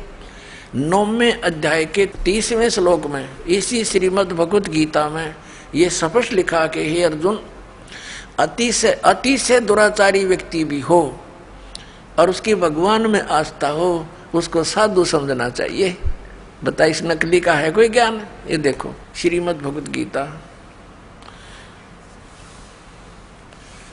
और ये तो गीता प्रेस गोरखपुर वालों की, और उसने इसकी नकल ला कर अपनी बकवाद गढ़ रखी सारी। ये देखिएगा अध्याय नंबर 9 और इसका श्लोक नंबर 30 में कहा है, यदि कोई अति से दुराचारी भी अनन्य भाव से मेरा भक्त होकर मुझको भजता है, वह साधु ही मानने योग्य है। तो ये बेईमान व्यक्ति हैं, इन्होंने जनता के उद्धार से नहीं, काल के जाल में फंसाने का ठेका ले रखे हैं। अब सूक्ष्म वेद में कहा है कि कुष्टी हो वह संत बंदगी कीजियो, हो वैसा के विश्वास चरण चित दीजियो। परमात्मा ने कहा है यदि किसी भक्त का कोड भी लाग रहा हो, कितना ही उसको दुख हो कर्म का, और वो भक्ति पर लग गया है, तो उससे हेट ना करना, उससे नफरत ना करना, उसको भी प्यार देना। वो भक्ति कर रहा है, वो भक्त हो गया, और वैसा का विश्वास, भगवान की श्रद्धा हो, भगवान को मानती है, वैसा कहते हैं चरण चित दीजिए। उसकी किस्मत सराइए उस बेटी की। ठीक है, कर्म के आधार से कोई कसाई बना हुआ है, कोई डाकू बन गया, कोई शराबी, कोई कुछ, तो जब इस मार्ग पर लग गए हैं विश्वास से तो बुराई भी छूटेंगी। और ये क्या कह रहा है कि कोई अति से दुराचारी व्यक्ति हो वो क्या देव हो सकता है? इसलिए अभिलाष दास को नहीं कहा इस गीता में राक्षस असुर। अब गीता कहती है कि अति से दुराचारी भी व्यक्ति क्यों ना हो उसको भी साधु मानना चाहिए, और जो भगवान को नहीं मानता तो 1 नंबर का राक्षस है, उसको तो कहने की जरूरत कोई नहीं। हो तो पशु में और पत्थर में उसमें क्या अंतर है? जब इतना जड़मती व्यक्ति है कि भगवान नहीं है, और फिर क्या है, मेरा सिर है वो नाश कर दिया। ऐसे नकलियों ने बैठा दिया अध्यात्म मार्ग का, अपने हिसाब से उन्होंने कथाएं बना डाली। अपने आत्माओं इसकी सारी अटकलबाजी दिखा दूंगा, घनी देर ना लगे, क्योंकि आज मानव समझदार है। अभी तक इस मानव के पास कोई ऐसा विकल्प नहीं था जिसने कोई तुलना कर सके, तो दास ने ये तुलना करन के ISI मार्ग के बट्टे दे दिए बाट। अभी न मिनट हम तोलांगे, अरे इनके सब की ये कोथली ये थैलेट खाली करके दिखा देगा दास। ये के भर रहे हैं, लिख रहे हैं के ऊपर।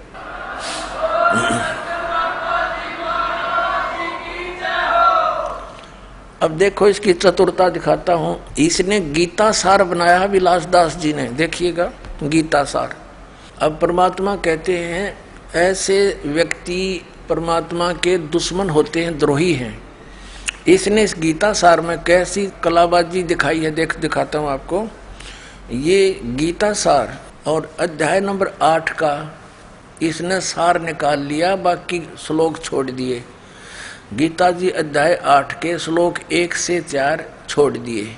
ये देखो इसने कहाँ से 5 से शुरू कर दिया 8वें का। अरे वाह, जो व्यक्ति श्री भगवान ने कहा, जब जीव भगवान है तो ये भगवान कितना आ गया फिर। जो व्यक्ति मृत्यु के समय में केवल मेरा ही स्मरण करता हुआ शरीर त्याग कर जाता है, मेरे स्वरूप को प्राप्त होता है, इसमें संदेह नहीं। अब इसमें अपने अड़ंगा डाया इसने यहाँ पर। अब देखो 6 और 7 ले लिया, 6 तक ले लिया और 7 तक ले लिया। ये देखो और 8वां भी ले लिया इसने। क्या लिया है? हे पार्थ, जो मनुष्य अभ्यास द्वारा मन को योग में लगाकर परम देव पुरुष का निरंतर चिंतन करता रहता है, वह चित्त को अन्यत्र नहीं भटकने देता है, वह उसको प्राप्त करता है। अब बता, इसमें गीता में एक तो गीता ज्ञान दाता खुद कह रहा है 8वें अध्याय के 5 और 7 में तो अपने विषय में, और 8वें के 8 में और 9 में 10 में किसी और के विषय में कह रहा है। आगे देखना, इसने फिर 9 से 13 फिर छोड़ दिए 8वें के। आगे इसने देखा तू पकड़ा जाएगा, बस 8वें में गोल मोड़ कर दिया। इसका यथार्थ अनुवाद नहीं है ये। इसने फिर 9 से 13 फिर छोड़ दिए। जहां यू पकड़ा जाना था वो त्याग दिए, आगे ले लिए। अच्छा, अब 15वें में दिखाऊंगा आपको ऐसी कलाबाजी। ये 9वें में देखो, अध्याय नंबर 9 गीता सार का। इसने क्या किया है? अध्याय 9 के 1 से 20 श्लोक छोड़ दिए। वाह रे देवता, 21 से शुरू कर दिया, ठीक है। और फिर 22 से 27 छोड़ दिए, एक लेके 22 से 27 छोड़ दिए। ये देखो, अब इसने सीधा कित छलांग मारी 28 पे, बस आगे समाप्त कर दिया इसने, इति कर दिया। फिर एक 28 लेके 29 से 34 छोड़ दिए। कुल श्लोक 34 हैं, प्रमाण में लिए 2 और छोड़ दिए 32। हरियो गीता का सार बना दिया। अरे वाह देवता। श्रीमद् भगवद गीता अध्याय नंबर 15 के अंदर, और बिल्कुल निर्णायक ज्ञान है। इस अज्ञानी व्यक्ति ने, इस धोखेबाज ने, बेईमान ने, परमात्मा के दुश्मन ने, ये देखिएगा क्या कर रखा है। अध्याय नंबर 10 इसने कुल 42 श्लोक हैं, 2 प्रमाण में ले लिए, 40 छोड़ दिए। अध्याय 10 का 4 और 5 ले लिए, यही कर दिया। अरे वाह देवता। अब 11वां ले लिया। 11वां में कुल 55 श्लोक हैं, 1 ले लिया, 54 छोड़ दिए। वाह रे देवता। ये 1 55 ले लिया, बाकी सारे छोड़ दिए। ये बस ये इति कर दिया। ऐसे ही सब में कर रखा है इसने। बाकी कुछ एक बता देता हूँ आपको, ज़्यादा नहीं। अब 15वें में देखो इसकी कलाबाजी। गीता सार है इसका ये। और ये इसमें गीता अध्याय 15 के श्लोक 1 से 4 तथा 7 यो छोड़ दिया, 5 और 6 ले लिए, और 12 से 20 छोड़ दिए। 12 से आगे टोटल छोड़ दिए। ये देखो 15वें अध्याय का इसने 5वें से शुरू कर दिया। हाय हाय, अरे तेरा गजब हो। जो माल था, जो असली ज्ञान था, वो तो फेंक दिया काट के एक लोहे हैं, और इसने ये रख लिया इसमें। तो 1 से लेकर 4 में निर्णायक ज्ञान है। ऊर्ध्व मूलम अधः शाखम, ऊपर को जड़ो नीचे को तीनों गुण रूपी शाखा वाला उल्टा लटका संसार रूपी वृक्ष है। और जो व्यक्ति इसको सभी पार्ट्स में जानता है, सभी भागों को जानता है, स वेदविद, वो तत्वदर्शी संत है।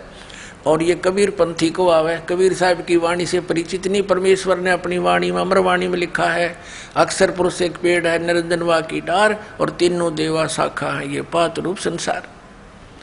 ये 15वें कहा इसने 1 से 4 छोड़ दिया, और 16-17 छोड़ दिया, जिसमें कति निर्णायक ज्ञान। ये गीता अध्याय 15 गीता सार है ये। अब इसमें इसने केवल 5वां ले लिया, 1 से 4 छोड़ दिए, और छठा ले लिया।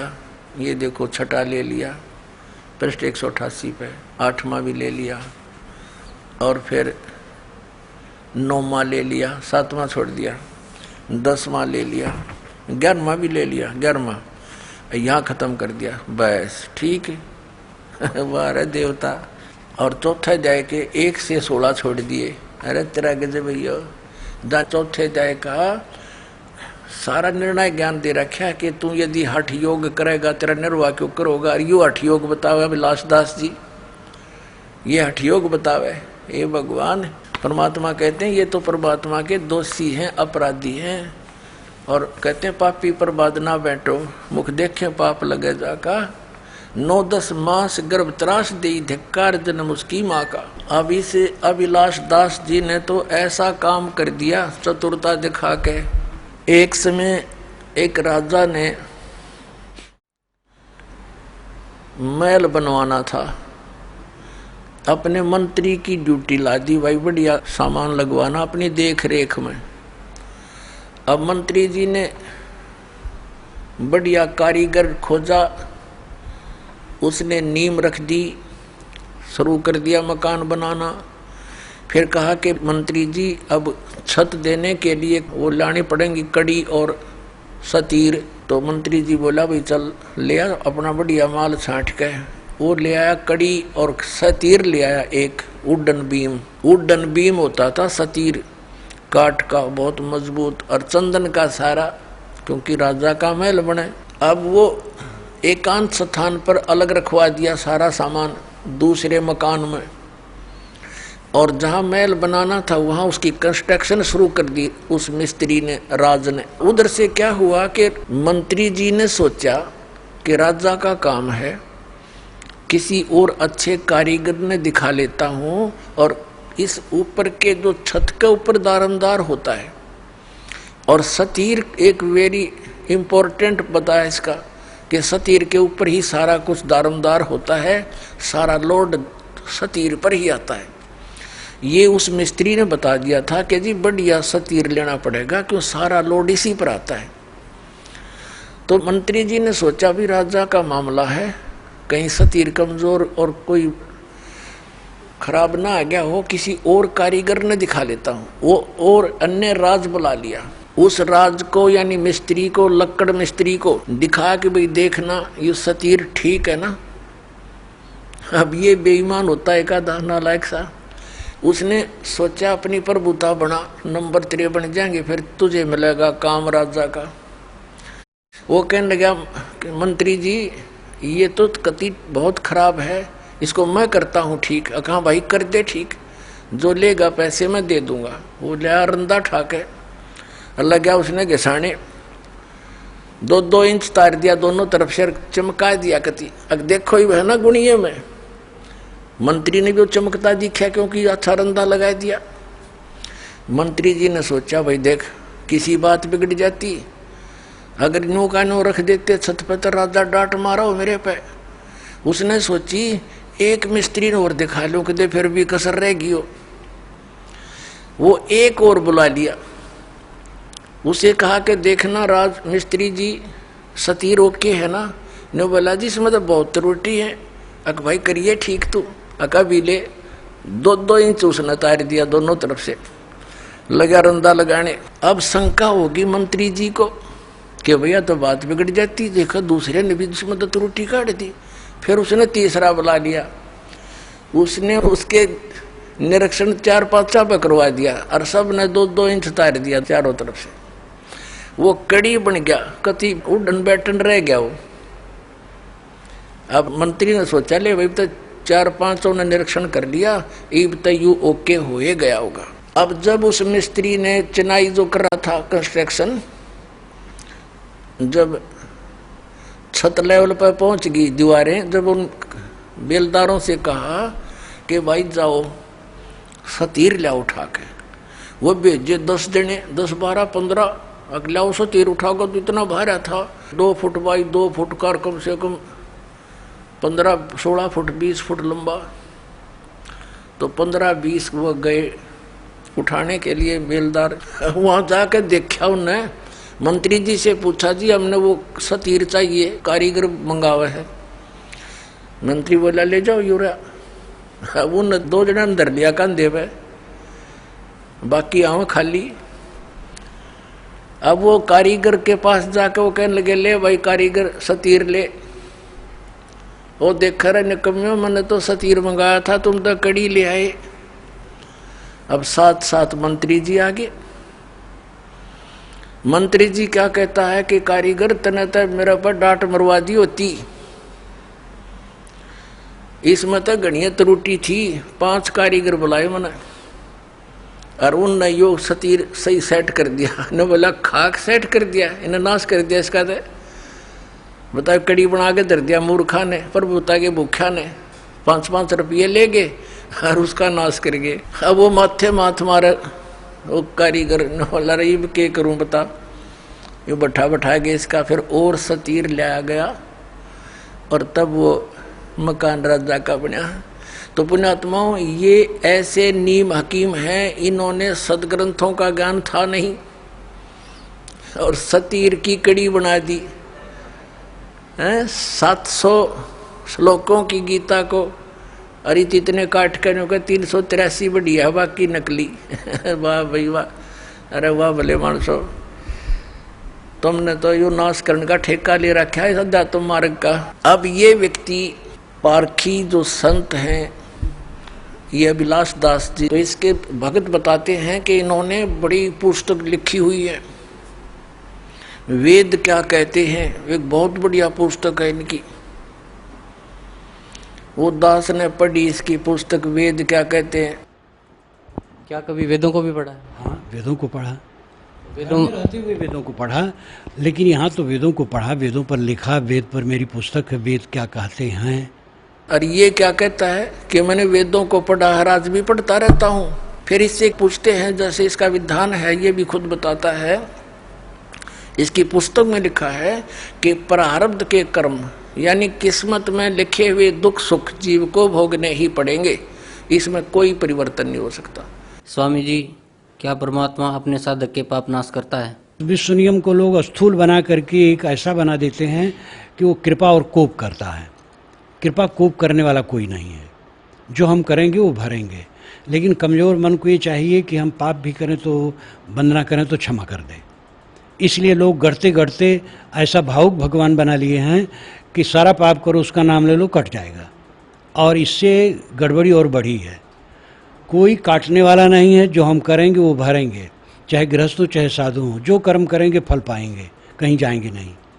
हरियों का मैंने वेद भी पढ़े हैं, इन्हें खाक वेद पढ़े। अब दिखाता हूँ वेदों में क्या कहा है।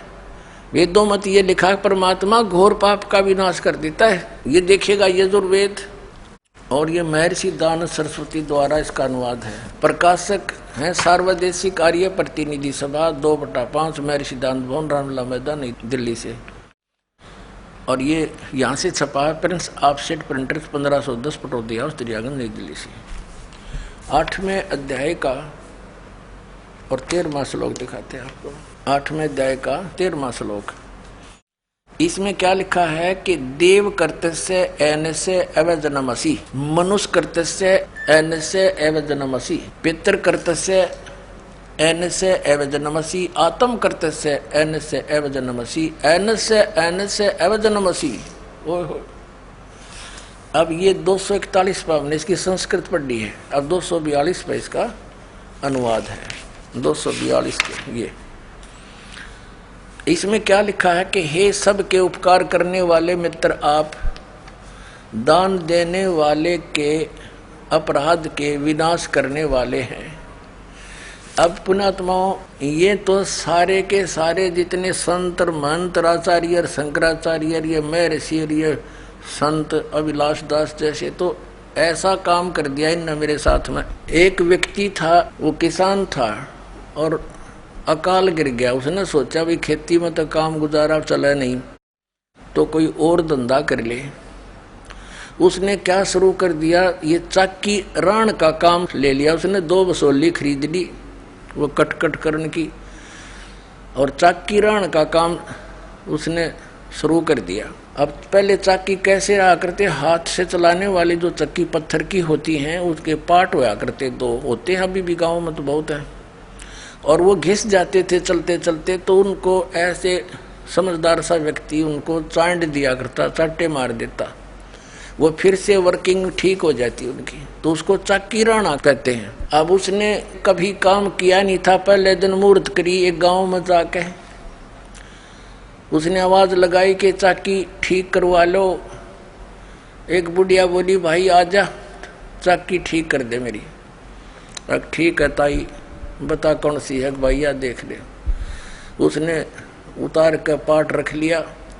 बुढ़िया कहने लगी भाई मैं कुएं तो पानी ले आऊं, दूर दूर कुएं हुआ करते गांव में, और आप इतने या चाकी ठीक कर दो का। अच्छा ताई जा बेच सकते हैं।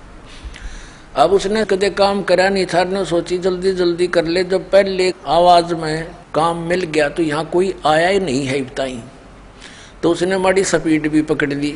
वो 2-4 मारे गद्दा गद, वो पाट टूट गया। उसने सोची भैया तो बात बिगड़ गई, बुढ़िया चौनी दे नहीं, और तू भाग ले अपने सारे औजार उठा के।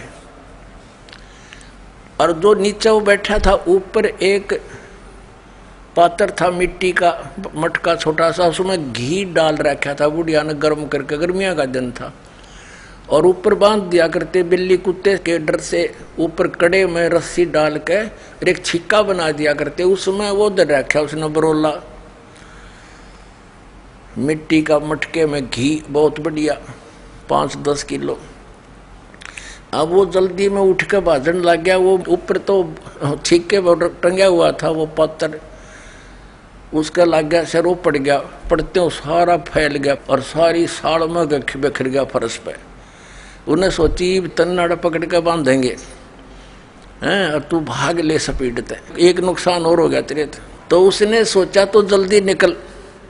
उधर से बुढ़िया आगी पानी का मटका लेकर, कच्चा मटके होते थे ना गड़े, और वो स्पीड में पीछे न देखा आगे न बाजे, तो बुढ़िया में टक्कर लगी, वो मटका फूट गया।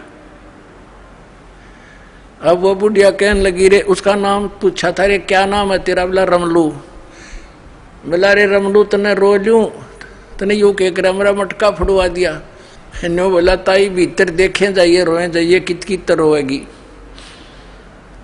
तो इन कित रो, एक नहीं सारा की अब इन या चाकी रा रखी है, ऐसा नाश कर रखा है। यो महर्षि दयानंद वेदों का विद्वान पाक रहा था, और किस जैसा विद्वान नहीं। इसने भी इस पॉइंट पर क्या कहा है कि परमात्मा निराकार है, और परमात्मा साधक के पाप नाश नहीं करता।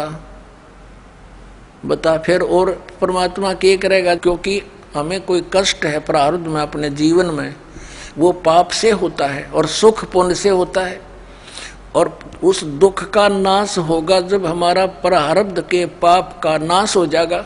जैसे पैर में कांटा लगा हो किसी के, और उसको कोई ये कहे कि भी पैर का कांटा तो निकला नहीं, जूता पैर ले, आगे कांटा नहीं लगेगा। उस कांटा लगे पैर में जूता नहीं पहना जा सकता, वो तो कांटा निकले। और फिर उसको सलाह दे कि अब जूता नहीं निकालना, इस सफर में बहुत कांटे हैं, तो फिर इस डर से वो जूता कभी नहीं निकालेगा कि कहीं फिर से कांटा ना लग जाए। तो पुण्यात्माओं, किसी के कोई कष्ट है शरीर में है, या संसारिक कोई दुख है, कोई हानि हो रही है, कोई कर्जा हो गया है, तो उससे दुखी है वो, और कोई ये कहे कि तू तेरा प्रारब्ध भोगना ही पड़ेगा, तुझे भक्ति कर ले। अब बता, दुखी आदमी भक्ति कर सकता है? जिसने देना हो 2 लाख रुपया कर्जा खड़ा दिखाई दे कर दे वाला, और भी कोई सिर में दर्द हो, पेट में दर्द हो, वो कैसे भक्ति करेगा? तो पहले वो कांटा निकले पाप कर्म का, तब सुख हो, और फिर वो राम नाम का जूता, उसको ये मर्यादा बताई जा, या भक्ति दी जाओ, फिर आजीवन पालन करेगा वो भक्त। तो ये क्या कहते हैं, देखिए एक झलक साथ में से एक नकली महर्षि की ओर दिखा दूं, दोनों का तालमेल सा लगभग मिलता जुलता है इनके विचार। देखिए ये एक सत्यार्थ प्रकाश है, इसकी रचना महर्षि दयानंद की। अब देखो, ओह महात्मा जी ने नो देखा इस पोज में तो मर जा आदमी कटके, अक महर्षि पड़ा होगा, भगवान पा लिया इसने। ओह हरीब देखना, इसका ज्ञान दिखाता हूँ थोड़ा सा, एक का झलक बतेरी, इतना समय नहीं। इसकी तो धोती सी धोकर दे रखी हमने कती। ये सत्यार्थ प्रकाश है और इसमें क्या लिखा है कि वेद आदि विविध सद शास्त्र प्रमाणे संविनता है, यानी वेद आदि सभी विविध प्रकार के सद शास्त्रों का आधार से इसकी रचना हुई है। किसने करी है रचना? इसकी देखो कितनी महिमा कर रखी है महर्षि दयानंद की। श्रीमत परमहंस परिव्राजक आचार्य महर्षि दयानंद सरस्वती स्वामी विरचित है। और ये कहाँ से प्रकाशित है? वैदिक यति मंडल, दानंद मठ, दीनानगर, पंजाब से। ये छपा कहाँ से है? आचार्य प्रिंटिंग प्रेस, दानंद मठ, गोहाना मार्ग, रोहतक से। इसके 7वें समोल्लास में ले चलते हैं आपको। इसकी कलाबाजी देखियो। 154 पृष्ठ पर 7वां समोल्लास, 7वां समोल्लास। किसी ने पूछा कि प्रश्न ईश्वर साकार है व निराकार? उत्तर महर्षि का निराकार। ठीक है। और यहाँ फिर इसके बिल्कुल 155 पे किसी ने प्रश्न किया, 155 पृष्ठ पे 7वें समोल्लास में प्रश्न, क्या स्तुति आदि करने से ईश्वर अपना नियम छोड़ स्तुति प्रार्थना करने वाले का पाप छुड़ा देगा? यानी भक्ति करने वाले भगत के भगवान प्रार्थना करने से पाप छुड़वा देगा? उत्तर महर्षि का नहीं। अब प्रश्नकर्ता कहता फिर भक्ति किस लिए करें, स्तुति प्रार्थना फिर किस लिए करें? उत्तर महर्षि जी का कि उनके करने का फल अन्य ही है, और फल है। अब प्रश्नकर्ता कहता भी फिर और क्या फल है? जो भगवान पाप तो नाश नहीं कर सकता, फिर और क्या फल है? उत्तर महर्षि जी का कि स्तुति से ईश्वर में प्रीति, उसके गुण कर्म स्वभाव से अपने गुण कर्म स्वभाव का सुधरना, प्रार्थना से निरअभिमानता, उत्साह और सहाय का मिलना, उपासना से परब्रह्म से मेल और उसका साक्षात्कार होना। देख रहे हो तो यो भांग पिया करता। 154 पृष्ठ पर तो क्या कह रहा है कि भगवान निराकार है, और दूसरे पर न्यू कह है भक्ति उपासना ते पाप ते नाश हो को नहीं, भक्ति साधना ते प्रार्थना स्तुति ते।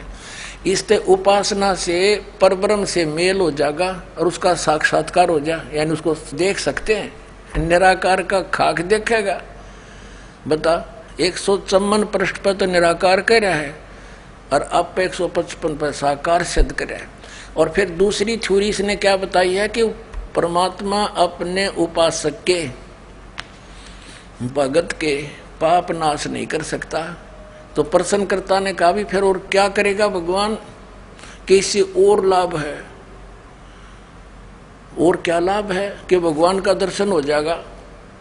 अकल देखो इसकी। जैसे किसी ने साबुन विक्रेता का बड़ा बोर्ड ला रखा और कोई उससे पूछता है क्या आप साबुन विक्रेता हैं, बहुत बड़ा प्रसिद्ध, तो क्या साबुन कपड़े के मैल छुड़वा देगा? अब वो उत्तर दे साबुन विक्रेता कि नहीं, कपड़े के मैल तो नहीं छुड़वाएगा। तो प्रश्नकर्ता तो स्वाभाविक कहेगा भी फिर साबुन का प्रयोग किस लिए करें?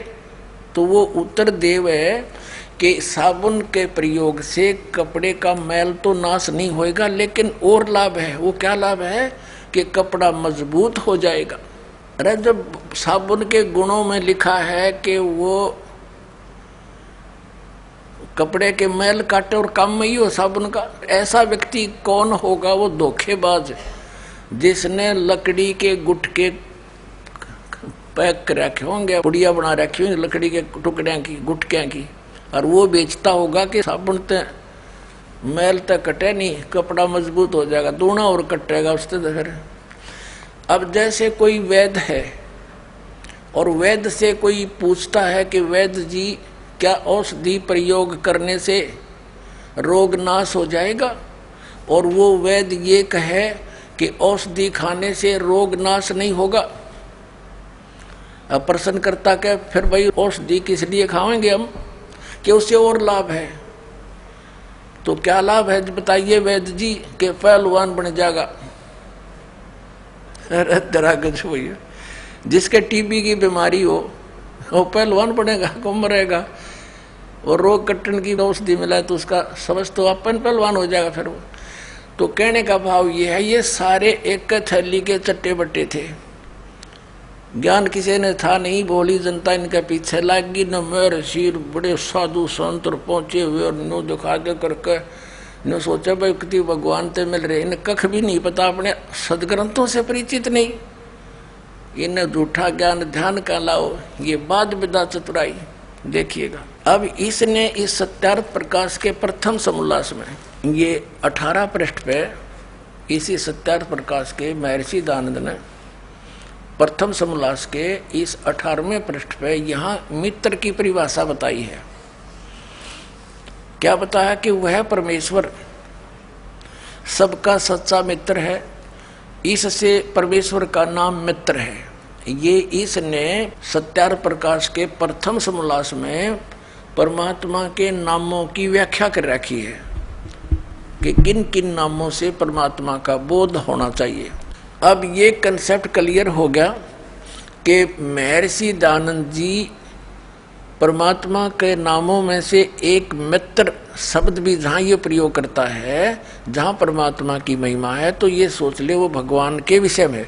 अब क्योंकि इसका विधान भी अपना सत्यार्थ प्रकाश में ये है कि परमात्मा पाप नाश नहीं करता, पाप छुड़वाता नहीं साधक के, तो यहाँ वेद में यजुर्वेद के 8वें अध्याय के 13वें श्लोक में 6 बार लिख रखा है कि घोर पाप का भी नाश परमात्मा कर देता है। तो इसने सोची तो सत्यार्थ प्रकाश में तो ऐसे लिख रखा है, अब तेरी बात झूठी ना हो जा, इसने यहाँ मित्र लिख दिया, भगवान ना लिखा, क्योंकि आम भोली भाली जनता ने इतना ज्ञान कहा, वो तूने सोचा ये कोई मित्र के विषय में लिख रखा होगा। जैसे सन 2004 से ये दास समाचार पत्रों में इस महर्षि दयानंद की जानकारी, इसके अज्ञान का समाचार पत्रों में लिख लिख कर लेख लिखा करता था और ये बताया करता था कि ये महर्षि दयानंद सत्यार्थ प्रकाश तो उसका अनुभव है, वेद भगवान का ज्ञान है, विधान है,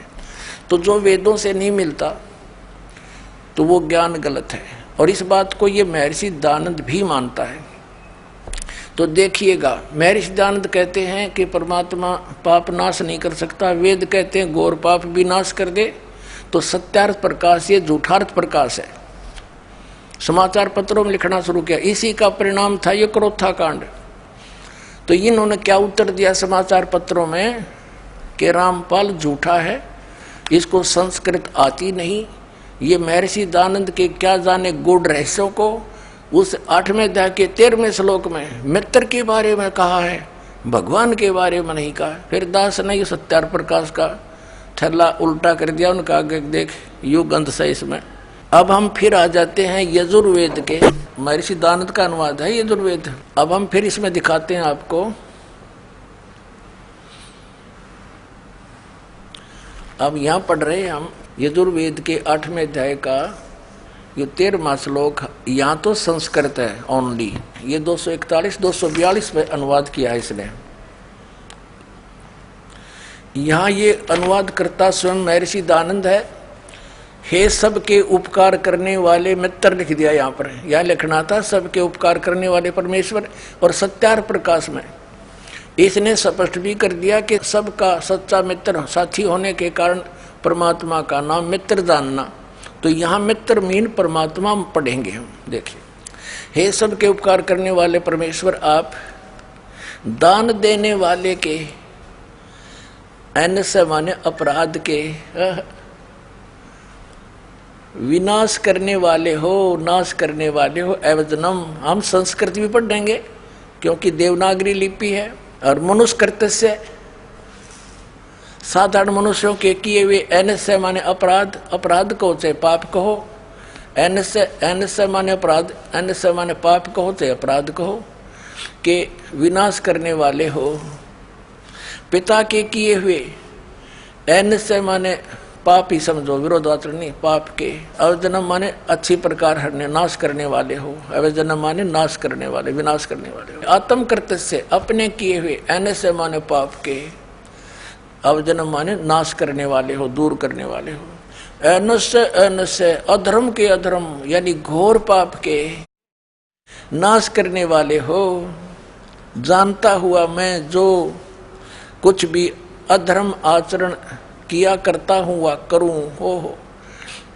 अनजान में जो कुछ भी किया करता हूँ वह करूँ। उस सर्वस्व माने सब, अनस्य माने पाप के, इसने तो डंगा डाण तो मतलब था पाप के, अपराध के, अवजन माने नाश करने वाले हो, दूर करने वाले हो। ओए होए, अरे ये नौका हम वेद भी पढ़े हैं, टट्टू वेद पढ़े इतने। जब वेद तो कहते हैं परमात्मा घोर पाप का भी नाश कर देते हैं, ये नौके प्रारब्ध में जो लिख दिया वो फाइनल है। ये इनकी मनगढ़ंत कथाएं हैं। ये जनता के जो है ना शत्रु बन करके पृथ्वी पर उतरे हैं। और विशेष कर जो ये कहता है कि भगवान है ही नहीं, फिर अध्यात्म भी कहे, अपने आप को आध्यात्मिक भी कहता है। तेरा गजब हुई हो हे भगवान। अपने आत्माओं थोड़ी सी कलाबाजी इसकी ओर दिखाते हैं। ये जो पारखी संत हैं ये परमात्मा की उस वाणी को, बीजक को सत्य मानते हैं, ओनली बीजक को। पुण्यात्माओं, जिसने हल्दी की गांठ ले ली और उससे पंसारी का बोर्ड लगा लिया, वो एक हल्दी की गांठ से पंसारी नहीं बनता। कबीर परमेश्वर की सर्ववाणी ही मान्य है। पवित्र कबीर सागर और कबीर साखियाँ, कबीर शब्दावली, कबीर दोहावली, कबीर साहिब की ये कबीर बीजक, ये सभी परमात्मा का दिया हुआ ज्ञान है। इसमें थोड़ी सी झलक दिखाते हैं आपको। इस कबीर साहिब के बीजक ग्रंथ में सबसे पहली वाणी है, ये देखिएगा, ये है सतगुरु वे नमः। और सतगुरु कबीर विरचित कबीर बीजक तो कबीर साहब द्वारा रचित है, अनुवाद करता गलत है। ये पारक सिद्धांत इनका, ये पारक सत्यमेव जयते यहाँ लिखना था झूठे में जयते, सत्यम तो ही जीतेगी। देखिए ये व्याख्याकार है अभिलाष दास, ये प्रथम भाग है। ये कहाँ से छपा है? वही प्रकाशक है, कबीर पारक संस्थान, संत कबीर मार्ग, प्रीतम नगर, इलाहाबाद। ये मुद्रक है वही, Indian press private limited, Panna Lal road, Allahabad. ये देखिएगा इसमें क्या लिखा है। बीजक प्रथम रमैणी है बीजक की, ये प्रथम रमैणी है। ये देख इसमें क्या लिखा है परमात्मा ने कि अंतर ज्योत शब्द एक नारी, हरि ब्रह्मा ताके त्रिपुरारी, ते तिरिये भगलिंग अनंता, तेऊ न जाने आदि और अंता, बाखिर एक विधाता की ना, और 14 ठाहर पाठ सोलीना। अब इसने के अर्थ किया है इसका, इस रमैणी का। यहाँ तो इसने तो को 10 प्रश्न भर दिया अपने ज्ञान को ढकने के लिए। ये क्या कहता है? सभी देवधारियों के भीतर एक ज्ञान ज्योति है जिसे जीव चेतन या आत्मा कहते हैं। इसने तो जीव को परमात्मा सिद्ध करने की कुचेष्टा की है। मानव की कल्पना और शब्द योजना रूपी नारी या माया से ब्रह्मा विष्णु तथा महादेव की उत्पत्ति स्थापना हुई। सृष्टि को समझने के लिए ब्रह्मा विष्णु तथा महादेव की कल्पना की गई। इन तीनों के बहुत से पुत्री और पुत्र किए। बता, यो नौका है कि सृष्टि को समझने के लिए ब्रह्मा विष्णु महेश ये काल्पनिक नाम है। अपने आत्माओं इसमें क्या बता है, इसके साथ साथ आपको दिखाते हैं दूसरे कबीर पंथी। यो भी कबीर पंथी को आता है, एक और कबीर पंथी एक बहन ने अनुवाद किया है, उसमें कितना अंतर है। ये है विवेक प्रकाशिनी सतगुरु कबीर साहिब कृत बीजक। बीजक इसका टीका किया है टीकाकार साध्वी ज्ञानानंद जी। ये कोई ज्ञान कौर होगी, ज्ञानानंद जी नाम है इसका। और ये कहाँ से छपा है ये देखिएगा, सतगुरु कबीर साहिब कृत बीजक। बीजक टीकाकार ये वही। प्रकाशक हैं श्री कबीर ज्ञान प्रकाशन केंद्र, संत कबीर ज्ञान मार्ग, सीहो डी है सिरसिया।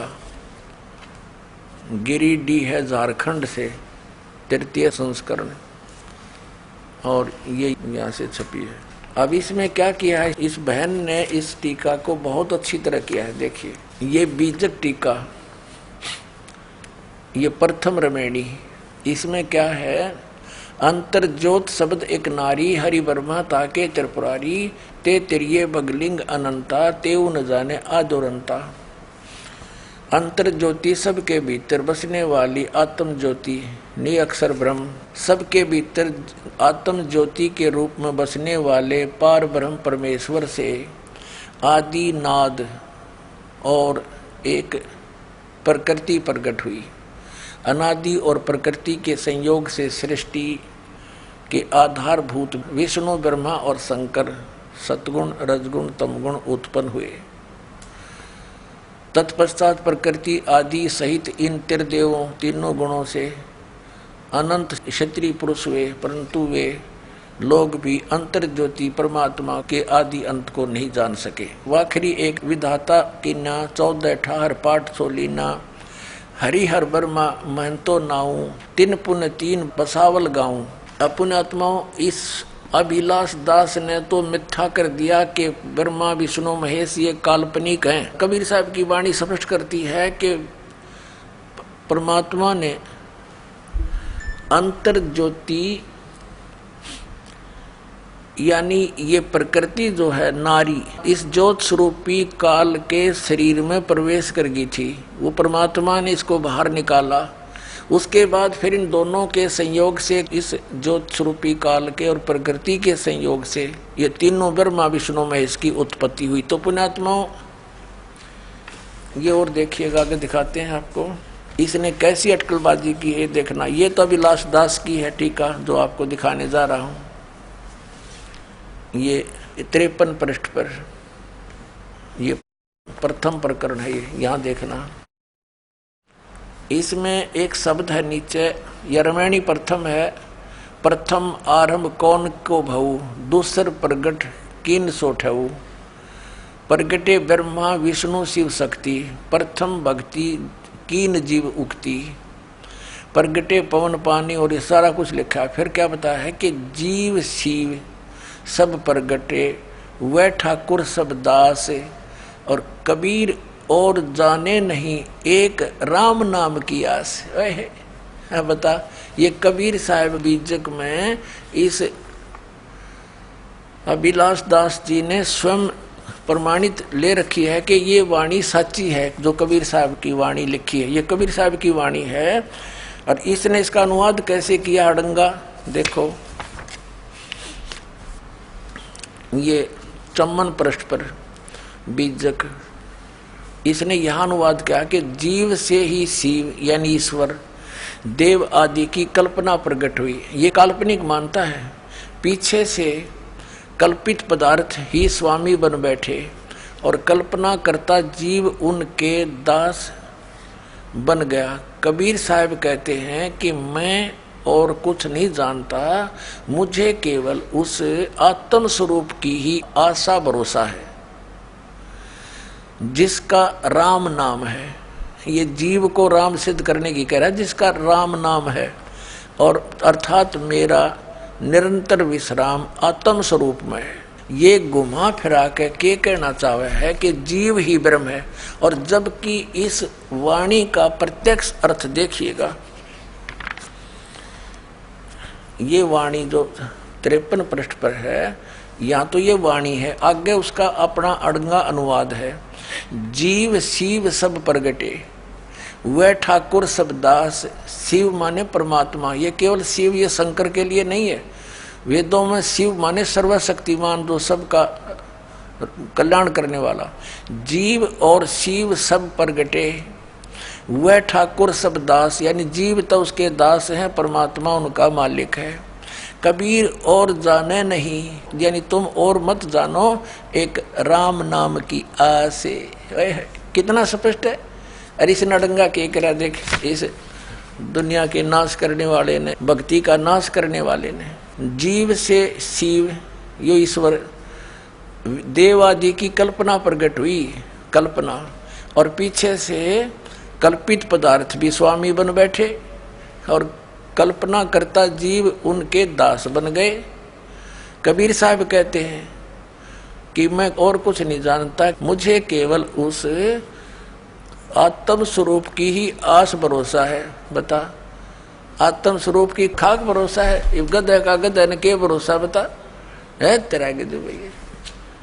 अब देखो इसका इस बहन जी ने कैसे टीका किया है, ये भी कबीर पंथी है, देखना। ये आपको दिखा दिया था, भी बार बार इनके प्रकाशक दिखा नहीं पाऊंगा। अब इसकी तीसरी रामायणी में ये है, इस बहन के द्वारा अनुवाद है। ये चौथी रामायणी नीचे है, ऊपर तीसरी का लास्ट में है, जीव शिव सब प्रगटे वह ठाकुर सब दास, और कबीर और जाने नहीं एक राम नाम की आस। अब इस बहन ने कितना अच्छा अनुवाद किया है। इस तरह जीव और ईश्वर प्रकट हुए, ईश्वर स्वामी हुए और सभी जीव दास हुए। सतगुरु कबीर साहब कहते हैं कि मैं अन्य किसी को आराध्य नहीं मानता, प्रत्युत सर्वाधार सर्वाधिष्ठान सबको प्रकट करने वाले राम के भजन की ही आशा करता हूँ। ये बिल्कुल सही अनुवाद है। अरिष्ट नास्तिक ने, भक्ति नाशक ने, इसने इसका के अनुवाद कर रखा है कि भाई फिर पढ़ो, ये अंग्रेजी जल्दी सी समझ में ना आओ आपका। अब ये फिर अभिलाष दास वाली पढ़ो आप, ये इसका प्रकाशक है ये।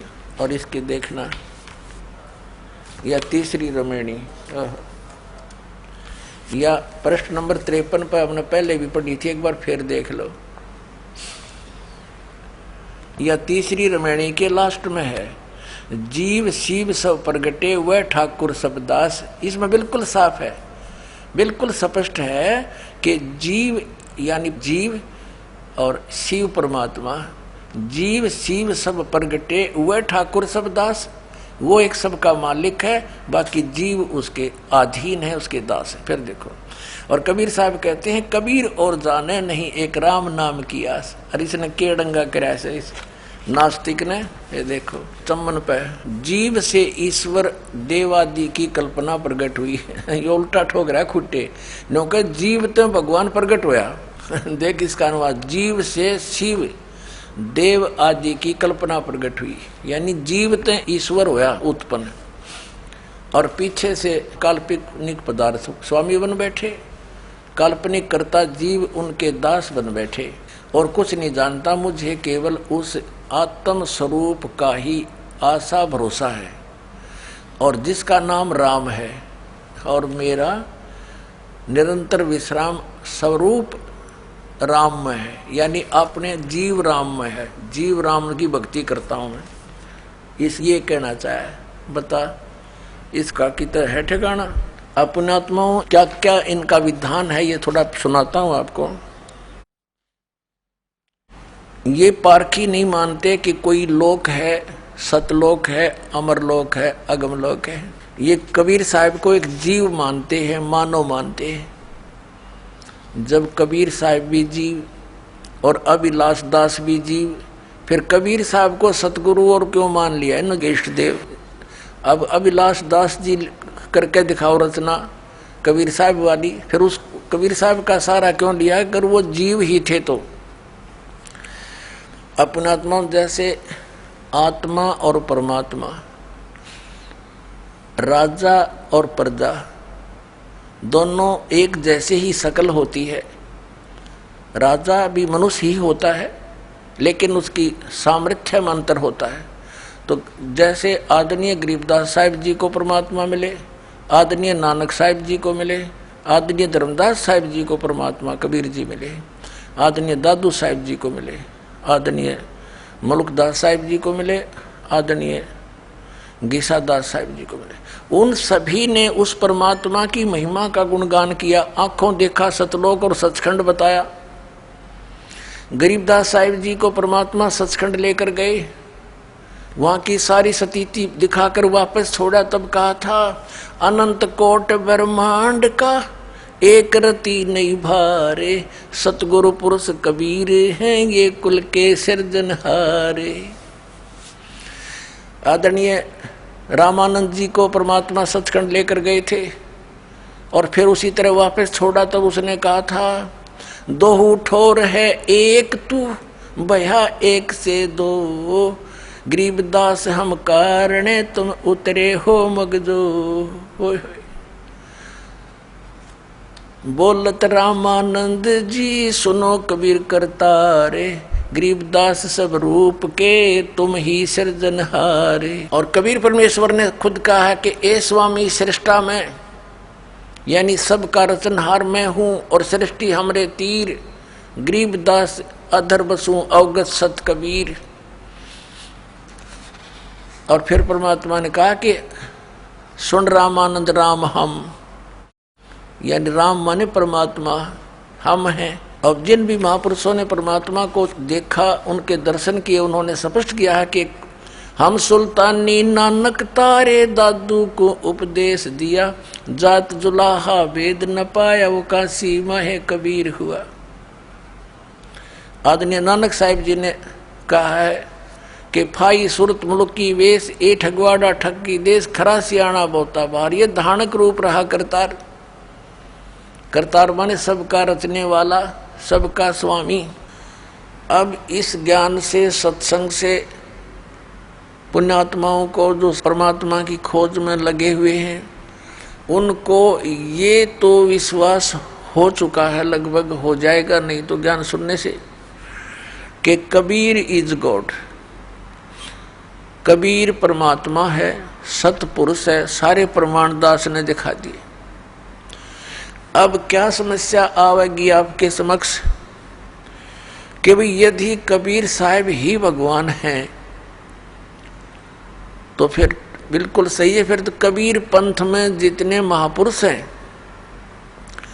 जो गुरु पद पर हैं, आम जनता जनसाधारण के मन में, भोले भालों के मन में ये बात मन में आवेगी कि भी सबसे पुराना कबीर पंथ में कौन सा स्थान है, हमारे किया और बीमारी है। हम सबसे पुराने को महत्वपूर्ण मानते हैं। तो पुण्यात्माओं, अब भोली आत्मा उन कबीर पंथ के उन नकली संतों के जाकर फंसना जा, इसलिए अब थोड़ा सा ये सतर्क और करना पड़ेगा। एक हमारा सेवक बना सन 1998 में, और उसको ज्ञान हो गया कि कबीर साहब परमात्मा है दास के प्रमाणों से। तो उसके अंदर काल ने के प्रेरणा भर दी।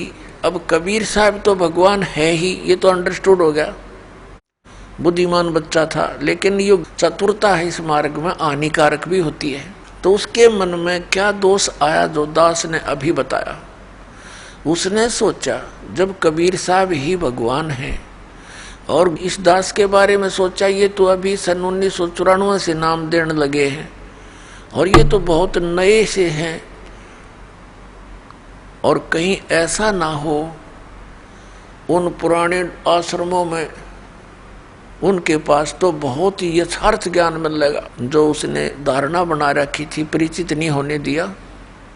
और कहा जी ऐसे ऐसे हमारी इच्छा है कि कबीर बट देख कर आवें, बांधवगढ़ का वो स्थान देखें जहाँ धर्मदास जी हुए हैं। मैंने कहा चलो भाई देख आते हैं। संगत थोड़ी थी, थोड़े ही भक्त बने थे। सन 2000 में फिर हम कहाँ गए, कबीर बट है एक, ये गुजरात स्टेट में भरूच एक शहर है। भरूच शहर से 12 किलोमीटर की दूरी पर एक मंगलेश्वर गांव है। मंगलेश्वर गांव के पास एक शुक्ल तीर्थ नाम का पहले एक गांव था, और उसमें जीवा दत्ता नाम के 2 ब्राह्मण भाई रहते थे, और वो परमात्मा के शिष्य हुए थे। उन्होंने ज्ञान सुना कि भी पूर्ण गुरु के बिना मोक्ष नहीं हो सकता। दोनों भाइयों ने विचार विमर्श किया कि भी हम जिस भी संत के विचार सुनते हैं हमने तो वो पूरा दिखाई देता है, अब हम कैसे निर्णय करें कि कौन सा पूरा है और कौन सा अधूरा है। तो उन्होंने अपनी ही सोच के आधार से एक फैसला कर लिया, निर्णय कर लिया कि हम अपने आंगन में एक सूखे वट वृक्ष की टहनी गाड़ेंगे, जैसे पौधा लगाते हैं यानी नीचे गड्ढा बनाकर, और इन महापुरुषों के चरणामृत ला करके चरण धो के और इस टहनी में डालेंगे, और यदि ये हरि होगी तो हम मान लेंगे पूर्ण गुरु है। इस दृष्टिकोण से उन्होंने जहां भी जिस संत का नाम सुना वहीं पहुंच गए और उनसे प्रार्थना की, दासों को चरणामृत दीजिए। अब संत इस बात से नकारा नहीं करते कि ले बेटा ले लो, उनके चरण धोएं और डाल के पात्र में घर ले आवें, आते उसमें डालते हैं। 2 दिन बाट देखें, 2-3 दिन कुछ नहीं होता, हफ्ते 10 दिन, फिर दूसरे के पास जाएं, तीसरे के पास जाएं, सब जगह जा लिए जिनका बोलबाला था। ये उनको ज्ञान हो गया था कि मनुष्य जीवन परमात्मा प्राप्ति के लिए ही प्राप्त हुआ है, और यदि मनुष्य जीवन प्राप्त करके भगवान मिले नहीं तो व्यर्थ है, और पूरे गुरु बिना भगवान नहीं मिले। सब संत कहते हैं, ऋषि और मंडलेश्वर कहते हैं। तो उन्होंने ये डिसीजन कर लिया कि हे परमात्मा, इस समय तो पृथ्वी पर कोई परम संत नहीं है, पूर्ण संत नहीं है, हम दोनों भाइयों की मृत्यु कर दो, और किसी समय इस पृथ्वी पर संत आया हो पूर्ण, उस समय हमारी शेष आयु मनुष्य की दे देना दाता। कति फाइनल फैसला आत्मा से पुकार के और ये अर्ज की, और दोनों भाई मायूस रहने लग गए कि क्या बने इस जीवन का, तो पूंजी नष्ट हो रही है। अब कहते हैं परमात्मा, धारी मेरे संत की मुझसे मिटे नहीं अंश। उसी समय हफ्ते 10 दिन के बाद परमात्मा एक जिंदा महात्मा के रूप में उस शुक्ल तीर्थ नाम के गांव में, जिसमें 30-40 घर थे ज्यादा से ज्यादा, पहले ऐसे छोटे छोटे गांव होते थे सभी, तो वहां गली में घूम रहे हैं, और जीवा और दत्ता, जिसको तत्वा भी कहते हैं, उसके घर के सामने से और दूसरी गली में जा रहे थे। तो दत्ता बाहर आया। उस दत्ता ने देखा कि एक महात्मा जा रहा है। उसने अपने बड़े भाई जीवा से कहा कि जीवा, एक महात्मा जा रहा है, तेरी आज्ञा हो तो बुला लाऊं। अब जीवा कहने लगा, भाई रहने दे, क्यों जख्म को हरा कर रहा है, क्या करेगा बुला करके। ऐसे ऐसे मंडलेश्वरों को देख लिया, उनके पास कुछ नहीं हुआ। दत्ता ने फिर कहा, भाई मेरी तो इच्छा करती है संत को एक बार बुला लाऊं। जीवन का भी देख ले, फिर मैं क्यों तेरी आत्मा को दुखाऊं, बुला ले। इतने में परमात्मा वापस आ गए, जैसे किसी का घर खोज रहे हो। और दत्ता क्योंकि पुण्यात्मा थी, चरणों में मत्था टेका, हे महाराज, आपके दास की झोपड़ी है, चरण रखना, आ जाओ यहाँ दर्शन देना, कुछ समय विश्राम करो। परमात्मा ने कहा, अच्छा भाई चलो। जाके जैसा भी कोई स्थान था बैठने के लिए दे दिया, कोई पीढ़ा मुड्डा, परमात्मा बैठ गए। और कहता है दत्ता, कहा जी, वो लाना, साधु के चरण धोवाएंगे। अपनी लाए कोई परात थाली और उसमें पानी डालकर चरण धोए। अब जीवा कहता कि दत्ता ले जा इस जल को, चरणामृत को, और संतों के चरणामृत को गली में नहीं डाला करते, इसको अंदर डाल देना पौधे में। अच्छा जी। अब दत्ता गया आंगन में, और ज्यों ही वो लगा डालने जल डालते डालते ही वो सूखी टहनी जो गलने लगी थी नीचे से, वह एकदम हरी भरी होगी। बोलो सतगुरुदेव।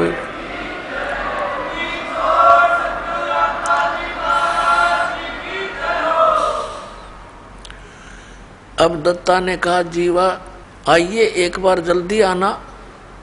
अब जीवा गया, क्या बात है, परमात्मा आगे, ये तो मालिक आगे, भगवान आगे। देखी एकदम हरी भरी होगी टहनी, वट वृक्ष यानी बड़की टहनी सूखी थी।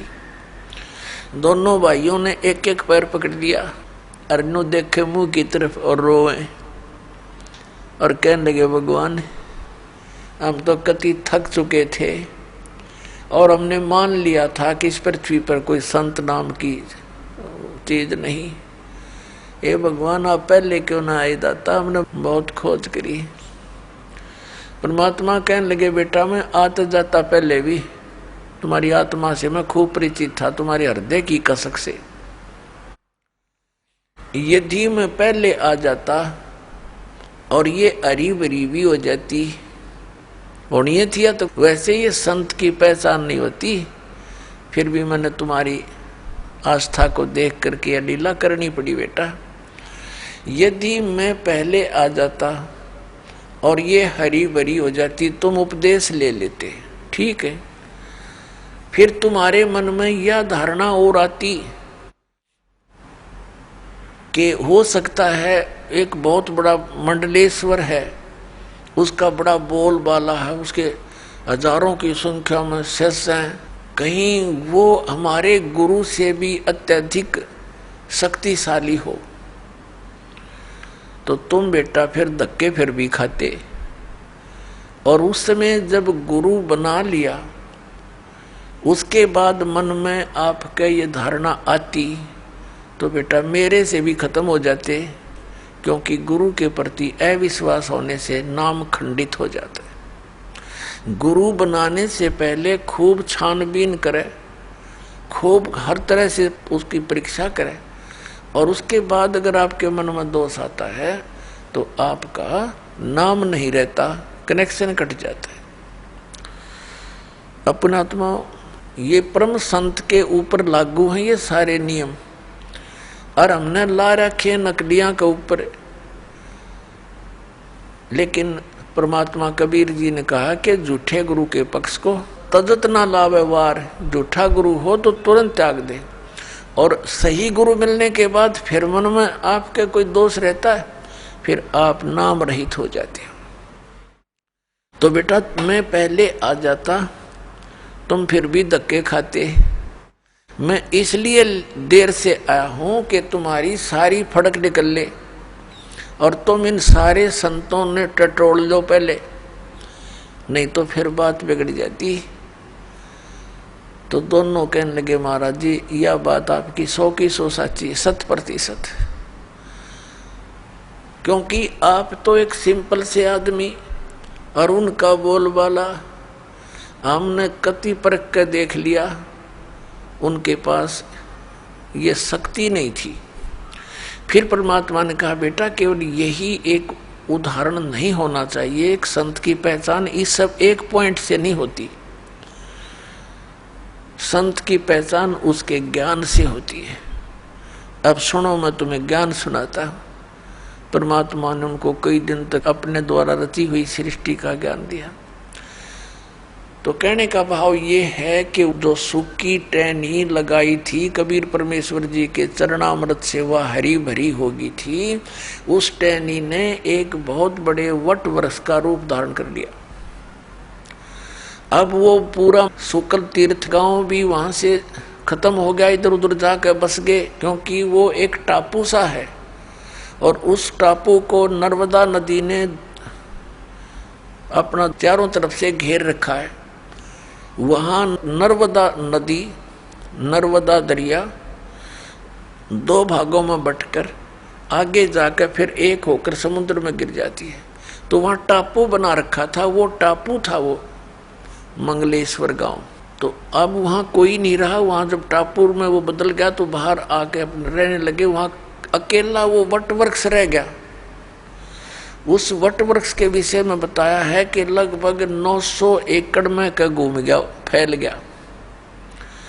लगभग 600 वर्ष पुराना वो वट वृक्ष आज भी विद्यमान है, जीर्ण शीर्ण हो रहा है। वो लगभग 1.5, 2, 3 एकड़ में अब भी है और वहाँ कबीर पंथ का एक महंत पद से ये परंपरागत वहाँ एक आश्रम है उस वट वृक्ष के नीचे ही।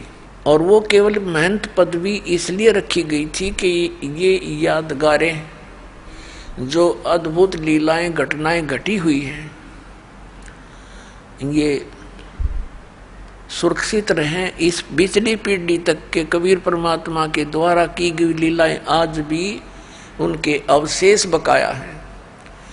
तो पुण्यात्मा उस वट वृक्ष को देखने के लिए हम गए बांधवगढ़। बांधवगढ़ के अंदर कुछ नहीं पाया। वहाँ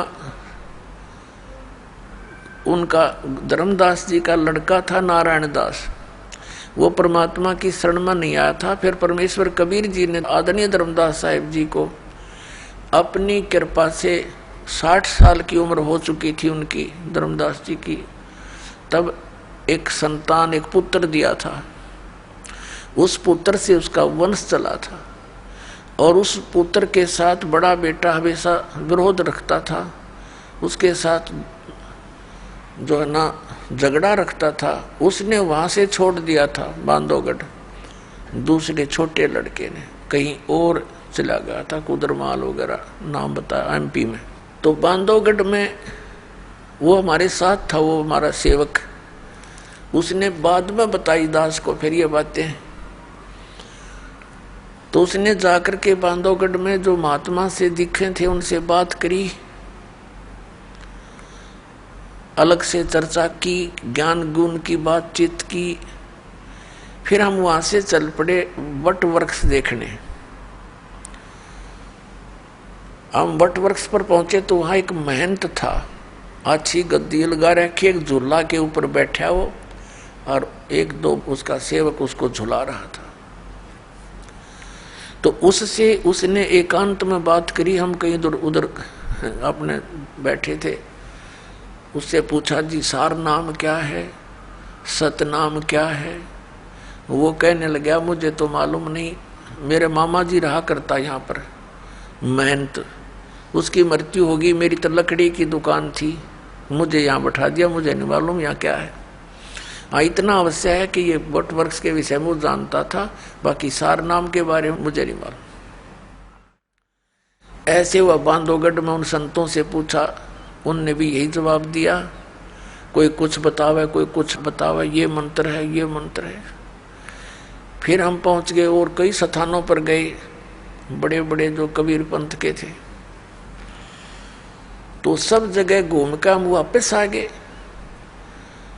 वहाँ चल बच्चे देख लेंगे, परमात्मा के स्थान है, अच्छी बात है। फिर आकर के उसने बताया, कहने लगा जी ये यात्रा मेरे लिए वरदान सिद्ध होगी। मैं कहा भाई ऐसी क्या बात है बताइए। कि मैं इतना नालायक और नीच व्यक्ति हूँ। उसने अपनी सारी गलती मान ली कि मैंने ये सोचा था कि कबीर तो परमात्मा है ही है, कबीर जी तो इसमें तो कोई सकरा को नहीं, सारे प्रमाण आपने दिखाए थे। तो मेरा नो शक था कि जब कबीर जी भगवान है तो इनके पूरे मेथड से कबीर पंथ के जो साधु संत हैं वो तो गर्क पावेंगे, कति सैचुरेट पावेंगे, वो तो परिपूर्ण होंगे। मैं बोला फिर भाई क्या देखा। मैं बोला बेटा अगर वो परिपूर्ण होते तो दास ने क्या जरूरत है संघर्ष करने की। सबको मैं बताऊं इनका ज्ञान गलत, इनका ज्ञान गलत और यह ज्ञान सच्चा।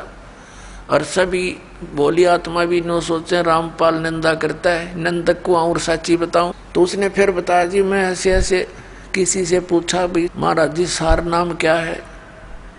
उसने क्या बताया कि हाथ पर आटा ले लो। एक कबीर पंथी पुराने आश्रम का 60-70 साल का बूढ़ा, और नो कह हाथ में आटा ले लो और श्वास के निकट कर लो, और श्वास से उस आटे में कोई डिस्टर्बेंस ना होनी चाहिए, बस ये समझ लो सार शब्द है। वो कहने लगा अब मेरा तीसरा पेटा भर गया, ऐसी दृढ़ता आई है भगवान, ये तो कति नरे खाकी बैठे हैं, किसी के पास भी कुछ को नहीं। और फिर उसने बताई जी मेरे मन में इतना नालायक हूँ, मेरे मन में ये दोष आ गया था। माँ भाई कोई बात नहीं, ये तो आवेगा। और इसका समाधान भी भगवान करेंगे, जिन पुण्यात्माओं पर रहम करेंगे। वो दिन है आज। उस बच्चे को ऐसा दृढ़ निश्चय हुआ इस दास के इस सारे ज्ञान पे, और फल उसका जीवन सफल हुआ, ना तो फिर मार खा जाता किते। तो पुण्यात्माओं, अब भोली आत्माओं के ऐसी समस्या और आवेगी। एक और परिवार था, राधा स्वामी पंथ से आया था सन 2003 में।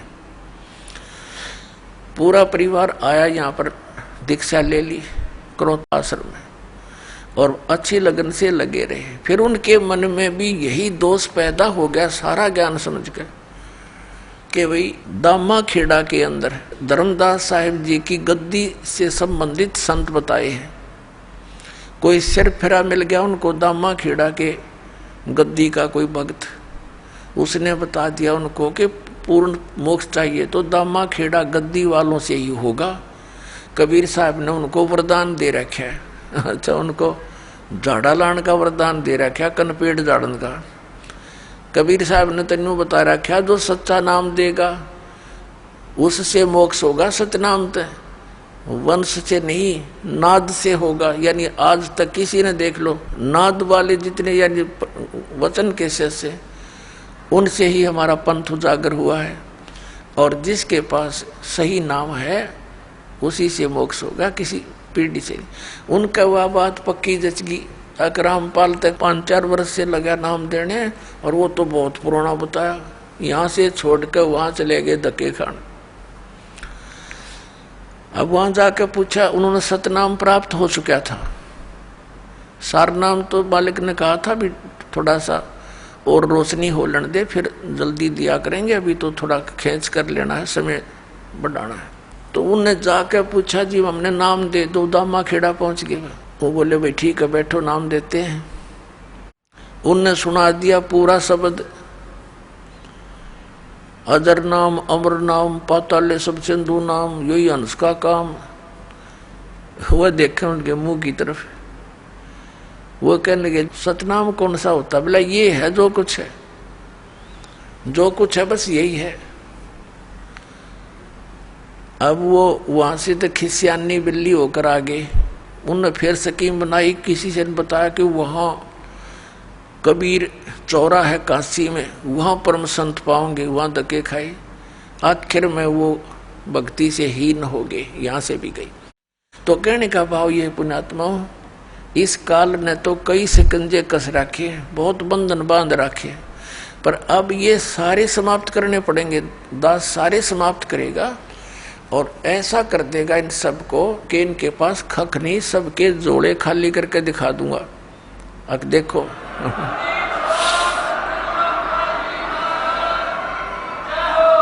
कबीर बीजक को ये सत मानते हैं, कबीर बीजक में ही ये अड़ंगा कर रहे हैं। परमात्मा कहते हैं कि राम नाम की आस, परमात्मा के नाम की भक्ति होती है। और ये कहते हैं नाम नोम को जाप करने का नहीं होता, केवल ध्यान लगाओ, ये पारखी कहते हैं।